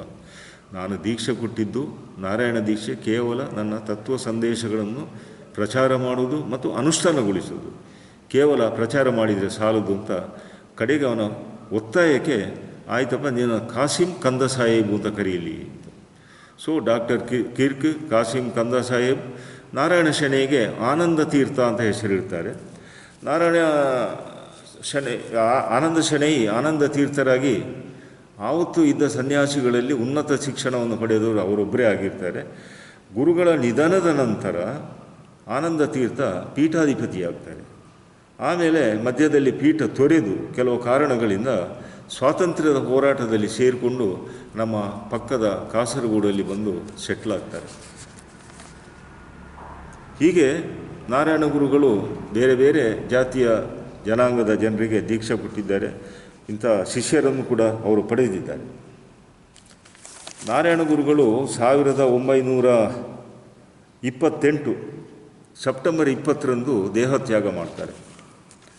ಅದಕ್ಕೆ ಮೊದಲು ನಾನಾಗಲೇ ಹೇಳಿದಾಗೆ ಅವರ ಪಂಚಲೋಹದ ಪ್ರತಿಮೆ ವಿಗ್ರಹ ಅದು ಸ್ಥಾಪನೆಯಾಗುತ್ತೆ. ಅಳ್ವದಲ್ಲಿ ಅದ್ವೈತ ಆಶ್ರಮ ಸ್ಥಾಪನೆ ಮಾಡ್ತಾರೆ. ಒಂದು 36 ಆಶ್ರಮಗಳನ್ನು ಅವರ ಜೀವಿತ ಕಾಲದಲ್ಲೇ ಮಾಡ್ತಾರೆ. ನಮ್ಮ ಕರ್ನಾಟಕದಲ್ಲಿ ಮಡಿಕೇರಿಯ ಕೊಪ್ಪ ಪ್ರದೇಶದಲ್ಲಿ ಒಂದು ಸಣ್ಣ ಕಾಫಿ ತೋಟ ಕೂಡ ನಾರಾಯಣ ಗುರುಗಳಿಗೆ ಯಾರು ದಾನ ಕೊಟ್ಟಿದ್ದಿದೆ. ಅಲ್ಲಿ ಒಬ್ಬರು ಸನ್ಯಾಸಿ ಇದ್ದಾರೆ. ಇನ್ನು ಕರ್ನಾಟಕದ ಬೆಂಗಳೂರಿನ ಕನಕಪುರದ ಹತ್ರ 10 ಎಕರೆ ಸ್ಥಳ ಮೈಸೂರು ಮಹಾರಾಜರು ಡಾಕ್ಟರ್ ಪಲ್ಪು ಇಲ್ಲಿ ಆರೋಗ್ಯ ಇಲಾಖೆಯ ಮುಖ್ಯಸ್ಥರಾಗಿರುವಾಗ ನಾರಾಯಣ ಗುರುಗಳಿಗೆ ಕೊಟ್ಟಿದ್ದರು. ಅದು ಕೂಡ ಇದೆ. ಅಲ್ಲಿ ಲೈಬ್ರರಿ ಇತ್ಯಾದಿ ನಡೆಸ್ತಾ ಇದ್ದಾರೆ. 1928 ಸೆಪ್ಟೆಂಬರ್ 20 ನಾರಾಯಣ ಗುರುಗಳು ನಿಧನರಾಗ್ತಾರೆ. ದೇಶದಾದ್ಯಂತದಿಂದ ಸಂತರು, ಸನ್ಯಾಸಿಗಳು, VIP ಗಳು ಎಲ್ಲ ಬಂದು ಸೇರ್ತಾರೆ. ನಾರಾಯಣ ಗುರುಗಳ ನಿಧನಕ್ಕೆ ಅಖಿಲ ಭಾರತ ಥಿಯೋಸಫಿಕಲ್ ಸೊಸೈಟಿಯ ಅಧ್ಯಕ್ಷೆಯಾಗಿದ್ದ ಡಾಕ್ಟರ್ ಅನ್ನಿ ಬೆಸೆಂಟ್ ಅವರೊಂದು ಶ್ರದ್ಧಾಂಜಲಿ ಕೊಡ್ತಾರೆ. ಆ ಶ್ರದ್ಧಾಂಜಲಿಯಲ್ಲಿ ಅವರು ಹೇಳ್ತಾರೆ, ನಾರಾಯಣ ಗುರುಗಳಂಥ ವ್ಯಕ್ತಿಯೊಬ್ಬ ಕೇರಳ ರಾಜ್ಯದಲ್ಲಿ ಹುಟ್ಟಿ 73 ವರ್ಷ ಬದುಕಿ ಯಾರಿಂದಲೂ ಸಾಧಿಸಲಾಗದ ಸುಧಾರಣೆಗಳನ್ನು ಯಾವುದೇ ಜನಜಾತಿಯಲ್ಲಿ ದ್ವೇಷ ಇಲ್ಲದೆ ಮಾಡಿ ಯಶಸ್ವಿಯಾಗಿ ಮುಗಿಸಿದ್ದಾರೆ ಅಂತ ಹೇಳಿದರೆ ಮುಂದಿನ ಪೀಳಿಗೆ ಖಂಡಿತ ಅದನ್ನು ನಂಬೋದಿಲ್ಲ. ಬದಲಿಗೆ ನಾರಾಯಣ ಗುರುಗಳಿಗೆ ಗುಡಿ ಮಂದಿರಗಳನ್ನು ಕಟ್ಟಿ ಅವರನ್ನು ದೇವರ ಮಟ್ಟಕ್ಕೆ ತಂದು ಅವರನ್ನು ಪೂಜೆ ಮಾಡ್ತಾರೆ ಅಂತ ಡಾಕ್ಟರ್ ಅನ್ನಿ ಬೆಸೆಂಟ್ ಹೇಳ್ತಾರೆ. ಕೇರಳದ ಸನಾತನ ಧರ್ಮ ಪತ್ರಿಕೆ ಆ ಸಂದರ್ಭದಲ್ಲಿ ತನ್ನ ಸಂಪಾದಕೀಯದಲ್ಲಿ ಶಿವಗಿರಿಯ ಬ್ರಹ್ಮವಿದ್ಯಾಸಂಘದ ನಾಲಿಗೆಯೇ ಸನಾತನ ಧರ್ಮವಾಗಿತ್ತು. ಋಷಿವರ್ಯನ ನಿರ್ಗಮನದಿಂದ ರಾಜ್ಯಕ್ಕೆ ಕತ್ತಲು ಕವಿದಿದೆ. ಆದಿಶಂಕರರಿಗೂ ತುಂಜತ್ ಆಚಾರ್ಯರಿಗೂ ಕೇರಳದಲ್ಲಿ ದೊರೆಯದಂತಹ ಉನ್ನತ ಸ್ಥಾನಮಾನ ನಾರಾಯಣ ಗುರುಗಳಿಗೆ ದೊರಕಿತು. ಇಂತಹ ಗುರುಗಳನ್ನು ಅವರು ತೀಯ ಸಮಾಜದ ಗುರುಗಳೆಂದು ಕರೆಯುತ್ತಿದ್ದರು. ಆದರೆ ಅವರು ಜಾತಿ, ಮತ, ಧರ್ಮವನ್ನು ಮೀರಿ ಸಮಾಜದ ಸುಧಾರಣೆ ಮಾಡಿದರು. ಅವರು ತೀಯರನ್ನು ಮಾತ್ರ ಶಿಷ್ಯರನ್ನಾಗಿ ಸ್ವೀಕರಿಸಿಲ್ಲ. ಬ್ರಾಹ್ಮಣ, ನಾಯರು, ಮುಸ್ಲಿಂ, ಕ್ರೈಸ್ತ, ತೀಯ, ಆಂಗ್ಲ, ಪುಲಯ ಇವರಿಗೆಲ್ಲ ದೀಕ್ಷೆ ನೀಡಿದ ಮಹಾನ್ ಸಂತ. ಇಂದಿಗೂ ಶಿವಗಿರಿಯ ಧರ್ಮ ಸಂಗಮ್ನಲ್ಲಿ 65 ಸನ್ಯಾಸಿಗಳು ಬೇರೆ ಬೇರೆ ಸಮಾಜಕ್ಕೆ ಸೇರಿದವರಿದ್ದಾರೆ.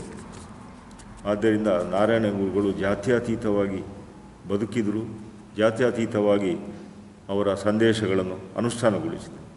ಮಹಾತ್ಮ ಗಾಂಧಿಯವರನ್ನು ಹೊರತುಪಡಿಸಿದರೆ ಈ ದೇಶದಲ್ಲಿ ಇತರ ಯಾವೊಬ್ಬ ಭಾರತೀಯನೂ ನಾರಾಯಣ ಗುರುಗಳಂಥ ವೈಶಿಷ್ಟ್ಯದ ವ್ಯಕ್ತಿತ್ವವನ್ನು ಹೊಂದಿದವರು ಯಾರೂ ಇಲ್ಲ. ನಾರಾಯಣ ಗುರುಗಳು ಯೋಗದಲ್ಲಿ ಪತಂಜಲಿ, ಜ್ಞಾನದಲ್ಲಿ ಆದಿಶಂಕರ, ಧರ್ಮದಲ್ಲಿ ಮನು, ತ್ಯಾಗದಲ್ಲಿ ಬುದ್ಧ, ವಿನಯದಲ್ಲಿ ಯೇಸುವೆ ಆಗಿದ್ದರು ಎಂದು ಪ್ರಬುದ್ಧ ಕೇರಳ ಪತ್ರಿಕೆ ಹೇಳಿತು. ಆತ್ಮೀಯರೇ, ನಾರಾಯಣ ಗುರುಗಳು ಮಂಗಳೂರಿನ ಕುದ್ರೋಳಿಯಲ್ಲಿ ದೇವಸ್ಥಾನ ಪ್ರತಿಷ್ಠೆ ಮಾಡಿದ ನಂತರ, ಅಂದರೆ 1912ರ ನಂತರ ಈ ಭಾಗದಲ್ಲಿ ಕೂಡ ಅಸ್ಪೃಶ್ಯರಾಗಿದ್ದ ಬಿಲ್ಲವ ಮತ್ತು ಇತರ ಜಾತಿಗಳಿಗೆ ಅಸ್ಪೃಶ್ಯತೆಯಿಂದ ಒಂದು ಬಂಧನ ವಿಮುಕ್ತರಾಗಿ ದೇವಸ್ಥಾನಕ್ಕೆ ಮುಕ್ತ ಪ್ರವೇಶ ದೊರಕಿತು. 1912ರವರೆಗೆ ಮುಖ್ಯವಾಗಿ ಬಿಲ್ಲವರು ಕೂಡ ದೇವಸ್ಥಾನದ ಪ್ರವೇಶವಿಲ್ಲದ ಅಸ್ಪೃಶ್ಯರಾಗಿದ್ದರು. ಇದಕ್ಕೆ ಕಾರಣ ನಾರಾಯಣ ಗುರುಗಳು ಸ್ಥಾಪಿಸಿದ ಕುದ್ರೋಳಿಯ ಶ್ರೀ ಗೋಕರ್ಣನಾಥ ದೇವಸ್ಥಾನ. ಇಲ್ಲಿ ಇವತ್ತಿಗೂ ನಾರಾಯಣ ಗುರುಗಳಂದರೆ ಅವರು ಬಿಲ್ಲವರ ಗುರು ಅನ್ನೋ ಒಂದು ಭಾವನೆ ಇದೆ. ಇವತ್ತು ಅಧ್ಯಯನ ಪೀಠದ ವತಿಯಿಂದ ನಾನು ಮಾತನಾಡ್ತಿದ್ದೇನೆ. ದಯವಿಟ್ಟು ಬಂಧುಗಳೇ, ಒಂದು ತಿಳ್ಕೊಳ್ಬೇಕು, ಬಿಲ್ಲವರು ನಾರಾಯಣ ಗುರುಗಳ ಹೋರಾಟದ, ಅವರ ಕ್ರಾಂತಿಯ ಫಲಾನುಭವಿಗಳು. ಅವರ ಹೋರಾಟದ ಫಲವನ್ನು ಉಂಡವರು ಬಿಲ್ಲವರು. ಆದ್ದರಿಂದ ಬಿಲ್ಲವರು ನಾರಾಯಣ ಗುರುಗಳನ್ನು ದೇವರ ಮಟ್ಟಕ್ಕೆ ತಂದು ಆರಾಧಿಸುವುದರಲ್ಲಿ ತಪ್ಪೇನಿಲ್ಲ. ಆದರೆ ಕೇವಲ ಗುಡಿ ಮಂದಿರಗಳನ್ನು ಕಟ್ಟಿ ಒಂದು ಅಮೃತಶಿಲಾ ಮೂರ್ತಿಯನ್ನು ಸ್ಥಾಪನೆ ಮಾಡಿ ಪೂಜಿಸುವುದು ಅದು ಆಡಂಬರದ ಒಂದು ಆರಾಧನೆ ಆಗುತ್ತೆ. ಆದರೆ ಇದು ತಪ್ಪು ಅಂತ ನಾನು ಹೇಳೋದಿಲ್ಲ. ಇವತ್ತಿನ ಯುವ ಜನರಿಗೆ ಈ ನಾರಾಯಣ ಗುರುಗಳ ತತ್ವ ಅಂದರೆ ಅದೊಂದು ಕಹಿ ಮದ್ದಿದ್ದಾಗೆ ಆಗ್ಬೋದು. ಆದರೆ ಅದು ಬಹಳ ಸರಳವಾದ ತತ್ವ. ಈ ಗುಡಿ ಮಂದಿರದಲ್ಲಿ ನಾರಾಯಣ ಗುರುಗಳ ಜಾತ್ಯತೀತ ಧರ್ಮಾತೀತವಾದ ವಿಶ್ವಮಾನವ ಧರ್ಮದತ್ತ ಚಿಂತನೆ ಮಾಡುವ ಅಗತ್ಯ ಇದೆ. ಈ ಚಿಂತನೆಯನ್ನು ಮಾಡಬೇಕು. ಸಂಘಟನೆ ಮತ್ತು ಶಿಕ್ಷಣ ಕ್ಷೇತ್ರಗಳಲ್ಲಿ ನಾರಾಯಣ ಗುರುಗಳು ಬಹುವಾಗಿ ಶ್ರಮಿಸಿದವರು. ಅದನ್ನು ಕನಿಷ್ಠ ಶಿಕ್ಷಣ ಕ್ಷೇತ್ರದಲ್ಲಾದರೂ ಮಾಡಬೇಕು ನಾವು. ಇವತ್ತು ಬಿಲ್ಲವ ಜನಾಂಗ ಇರ್ಬೋದು, ಇತರ ಜನಾಂಗ ಇರ್ಬೋದು, ಶಿಕ್ಷಣ ಕ್ಷೇತ್ರವನ್ನು ಬೆಳೆಸಿದ್ದಾರೆ, ಖಾಸಗಿ ಶಿಕ್ಷಣ ಸಂಸ್ಥೆಗಳನ್ನು ಪ್ರಾರಂಭಿಸಿದ್ದಾರೆ.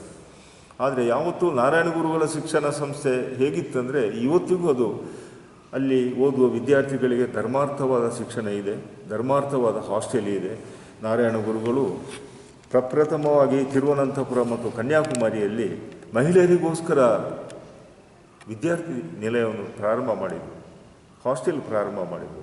ಅದೇ ರೀತಿ ಹಳ್ಳಿಯಿಂದ ಜಿಲ್ಲಾ ಕೇಂದ್ರಕ್ಕೆ, ತಾಲೂಕು ಕೇಂದ್ರಕ್ಕೆ ಇಂದು ಬರುವ ವಿದ್ಯಾರ್ಥಿಗಳಿಗೆ ಆಶ್ರಯದ ಅಗತ್ಯ ಇದೆ.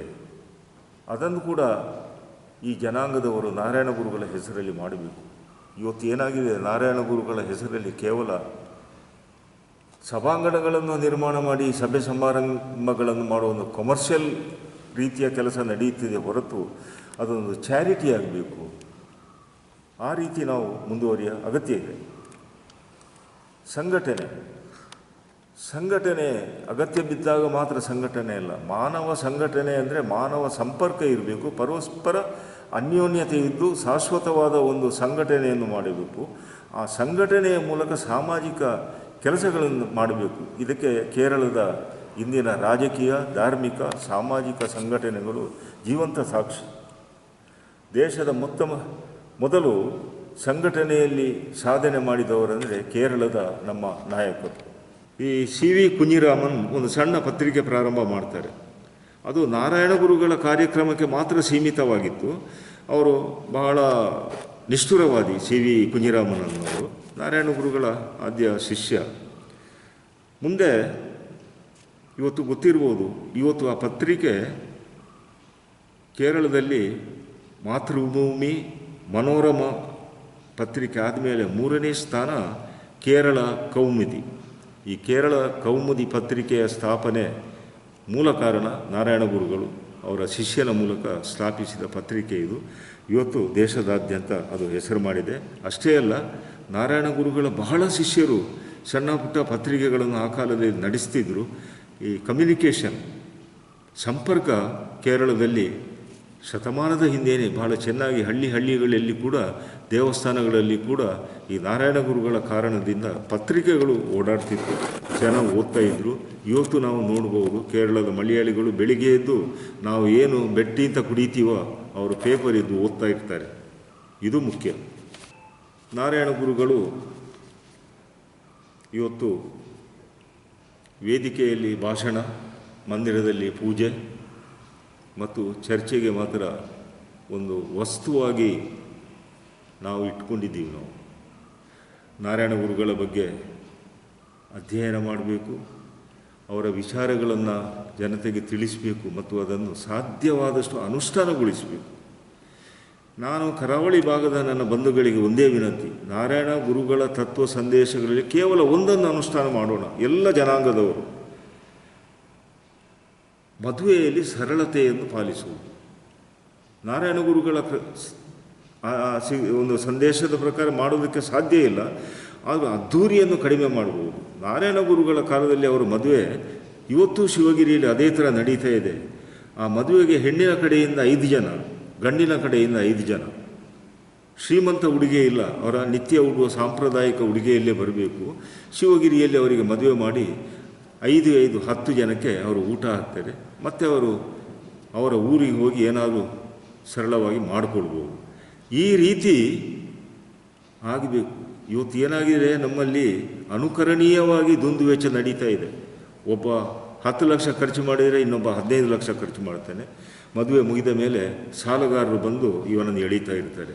ಈ ಪರಿಸ್ಥಿತಿ ಬರುವುದಕ್ಕೆ ಬಿಡಬಾರದು. ನಾರಾಯಣ ಗುರುಗಳ ತತ್ವದಲ್ಲಿ ಕೇವಲ ಇದೊಂದು ನಾವು ಸ್ಥಾಪನೆ ಮಾಡೋಣ. ಇನ್ನು ಮದುವೆಯ ಹಿಂದಿನ ದಿನ ನಾವು ಮಾಡುವಂಥ ಅದ್ಧೂರಿ ಆಡಂಬರ ಈ ಖರ್ಚನ್ನು ಈ ಏನು ಮೆಹಂದಿ ಅನ್ನೋ ಹೆಸರಲ್ಲಿ ಮಾಡ್ತೀವಿ ಅದನ್ನು ಖಂಡಿತ ನಿಲ್ಲಿಸಬೇಕು. ನಾರಾಯಣ ಗುರುಗಳು ಕೂಡ ಮದುವೆಯ ಹಿಂದಿನ ದಿನ ದೇವರ ಆರಾಧನೆ ಮಾಡಬೇಕು ಅಂತ ಮಾತ್ರ ಕರೆ ಕೊಟ್ಟಿದ್ದಾರೆ. ಅದನ್ನೇ ಪಾಲಿಸೋಣ.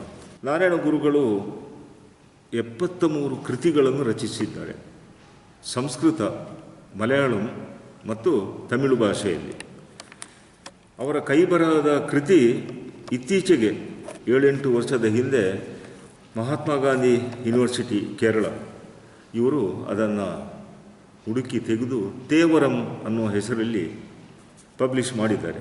ಮಂಗಳೂರು ವಿಶ್ವವಿದ್ಯಾನಿಲಯದಲ್ಲಿ ನಾರಾಯಣಗುರು ಅಧ್ಯಯನ ಪೀಠ ಸ್ಥಾಪನೆಯಾಗುವ ಪೂರ್ವದಲ್ಲಿ ನಾರಾಯಣ ಗುರುಗಳಿಗೆ ಒಂದು ಸರ್ಕಾರದ ವತಿಯಿಂದ ಒಂದು ಶಿಕ್ಷಣ ಮಹಾನ್ ಸಂಸ್ಥೆಯ ವತಿಯಿಂದ ಒಂದು ನೆಲೆ ಇರಲಿಲ್ಲ. ಕರ್ನಾಟಕ ಸರ್ಕಾರ ಈ ಅಧ್ಯಯನ ಪೀಠವನ್ನು ಸ್ಥಾಪಿಸಿ ಒಂದು ಒಳ್ಳೆ ಕೆಲಸ ಮಾಡಿದೆ. ಆದರೆ ಈ ದೇಶದಲ್ಲಿ ಇತರ ಸಾಧು ಸಂತರಿಗೆ ಸಿಕ್ಕಿದ ಪ್ರಚಾರ, ಮಹತ್ವ, ಪಾವಿತ್ರ್ಯತೆ ನಾರಾಯಣ ಗುರುಗಳಿಗೆ ಸಿಕ್ಕಿಲ್ಲ. ಬಹುಶಃ ನಾರಾಯಣ ಗುರು ಒಬ್ಬ ಶೂದ್ರ ವರ್ಗದಿಂದ ಬಂದಿದ್ದು ಕಾರಣ ಇರಬಹುದೇನೋ ಅನ್ನೋ ಒಂದು ಪ್ರಶ್ನೆ ನನ್ನಲ್ಲಿ ಹುಟ್ಟುತ್ತಾ ಇದೆ. ಅದೊಂದು ಜಿಜ್ಞಾಸೆ ನಂದು. ಇದ್ದರೂ ಇರ್ಬೋದು. ಉತ್ತರ ಭಾರತದಲ್ಲಿ ಪ್ರಾರಂಭಕ್ಕೆ ನಾರಾಯಣ ಗುರುಗಳ ಅನ್ನು ರಾಜಕೀಯಕ್ಕೆ ತಂದವರು ಕಾಶಿರಾಮ್. ಅವರ ಪಕ್ಷದ ಸಭೆಯಲ್ಲಿ ನಾರಾಯಣ ಗುರುಗಳ ಧ್ವಜ ಮತ್ತು ನಾರಾಯಣ ಗುರುಗಳ ತತ್ವವನ್ನು ಅವರು ಹೇಳೋದಕ್ಕೆ ಶುರು ಮಾಡಿದರು. ಜಾತ್ಯತೀತ ಸಮಾಜದ ಬಗ್ಗೆ ಮಾಡಿದರು. ನಂತರ ಕೇರಳದಲ್ಲಿ ಪ್ರಾರಂಭ ಆಯಿತು. ಈಗ ಕರ್ನಾಟಕದಲ್ಲೂ ಶುರುವಾಗಿದೆ. ಅದು ಯಾರೇ ಇರಲಿ, ಯಾವ ರಾಜಕೀಯದವರೇ ಇರಲಿ, ನಾರಾಯಣ ಗುರುಗಳನ್ನು ರಾಜಕೀಯದಲ್ಲಿ ಒಂದು ಸಾಧಾರಣ ರಾಜಕೀಯ ವ್ಯಕ್ತಿಯಾಗಿ ಮಾಡುವುದರ ಬದಲು ರಾಜಕೀಯ ವ್ಯಕ್ತಿಗಳು ನಾರಾಯಣ ಗುರುಗಳ ಸರಳತೆ, ಅವರ ಕ್ರಾಂತಿಯ ಉದ್ದೇಶ, ಸಮಾಜ ಸುಧಾರಣೆಯ ಉದ್ದೇಶ ಅದನ್ನು ಅನುಷ್ಠಾನಕ್ಕೆ ತರುವುದು ಒಳ್ಳೆಯದು. ಯಾವುದೋ ಒಂದು ಜಾತಿಯ ಮತಗಳಿಗೋಸ್ಕರ ಒಬ್ಬ ಸಂತನನ್ನು ಮುಂದೆ ತಂದು ಅವನ ಹೆಸರಲ್ಲಿ ನಾವು ರಾಜಕೀಯ ಮಾಡುವುದು ತಪ್ಪು ಅನ್ನೋದು ನನ್ನ ವೈಯಕ್ತಿಕ ಅಭಿಪ್ರಾಯ. ನಾರಾಯಣ ಗುರುಗಳ ಅಧ್ಯಯನ ಪೀಠ ಈ ಕೆಲಸದಲ್ಲಿ ಹೆಜ್ಜೆಗಳನ್ನು ಇಡ್ತಾ ಇದೆ. ನಾನು ಹಿಂದೆ ಒಂದು 4 ವರ್ಷದ ಹಿಂದೆ ಇದೇ ಅಧ್ಯಯನ ಪೀಠದ ವತಿಯಿಂದ ಒಂದು ಉಪನ್ಯಾಸ ಕೊಟ್ಟಿದ್ದೀನಿ. ನನಗೆ 2ನೇ ಅವಕಾಶವನ್ನು ಕೊಟ್ಟಿದ್ದಾರೆ. ಈಗ ಗುಲ್ಬರ್ಗಾ ಯೂನಿವರ್ಸಿಟಿಯಲ್ಲಿ ಕೂಡ ನಾರಾಯಣ ಗುರುಗಳ ಒಂದು ಅಧ್ಯಯನ ಪೀಠ ಆಗಬೇಕು ಅಂತ ಪ್ರಯತ್ನ ನಡೀತಾ ಇದೆ. ಆ ಭಾಗದ ಜನಪ್ರತಿನಿಧಿಗಳು ಮತ್ತು ಡಾಕ್ಟರ್ ಸದಾನಂದ ಪೆರ್ಲಾ ಅನ್ನುವರ ಸಂಚಾಲಕತ್ವದಲ್ಲಿ ಪ್ರಯತ್ನ ಮಾಡ್ತಾ ಇದ್ದಾರೆ. ಬಹುಶಃ ಸರ್ಕಾರ ಇದಕ್ಕೆ ಒಪ್ಪಿ ಈ ವರ್ಷದಲ್ಲಿ ಒಂದು ಅಧ್ಯಯನ ಸಂಸ್ಥೆ ನಾರಾಯಣ ಗುರುಗಳ ಹೆಸರಿನಲ್ಲಿ ಮಾಡಿದರೆ ನಮ್ಮ ಹೈದರಾಬಾದ್ ಕರ್ನಾಟಕ, ಧಾರವಾಡ ಕರ್ನಾಟಕ ಭಾಗದಲ್ಲಿ ಕೂಡ ನಾರಾಯಣ ಗುರುಗಳ ಬಗ್ಗೆ ಸ್ವಲ್ಪ ಜಾಗೃತಿ, ಅವರ ತತ್ವ ಚಿಂತನೆಗಳ ಬಗ್ಗೆ ಪ್ರಚಾರ ಸಿಗ್ಬೋದು. ಇನ್ನು ನಾರಾಯಣ ಗುರುಗಳ ಬಗ್ಗೆ ವಿಮರ್ಶೆ ಅನ್ನೋದು ನಡೆದಿಲ್ಲ. ವ್ಯಕ್ತಿ ಧಾರ್ಮಿಕ, ರಾಜಕೀಯ, ಸಾಮಾಜಿಕ ಯಾವುದೇ ಕ್ಷೇತ್ರದಲ್ಲಿ ಎಷ್ಟೇ ಎತ್ತರದ ವ್ಯಕ್ತಿಯಾದರೂ ಅಂತಹ ವ್ಯಕ್ತಿಗಳು ವಿಮರ್ಶೆಗೆ ಹೊರತಾಗಿಲ್ಲ, ವಿಮರ್ಶೆಗೆ ಪಾತ್ರರಿರು. ನಾರಾಯಣ ಗುರುಗಳ ಬಗ್ಗೆ ನಾನು ಮಂಗಳೂರು ವಿಶ್ವವಿದ್ಯಾನಿಲಯದ ನಾರಾಯಣ ಗುರು ಅಧ್ಯಯನ ಪೀಠದಲ್ಲಿ ಕೂಡ ಅದಕ್ಕೆ ಸಂಬಂಧಪಟ್ಟವರಲ್ಲಿ ನನ್ನದು ಒಂದು ವಿನಮ್ರವಾದ ವಿನಂತಿ ಏನೆಂದರೆ, ನಾನು ಇನ್ನೂ 1 ಗಂಟೆ ಮಾತನಾಡ್ಬೋದು, ಅದು ಬೇರೆ ವಿಷಯ.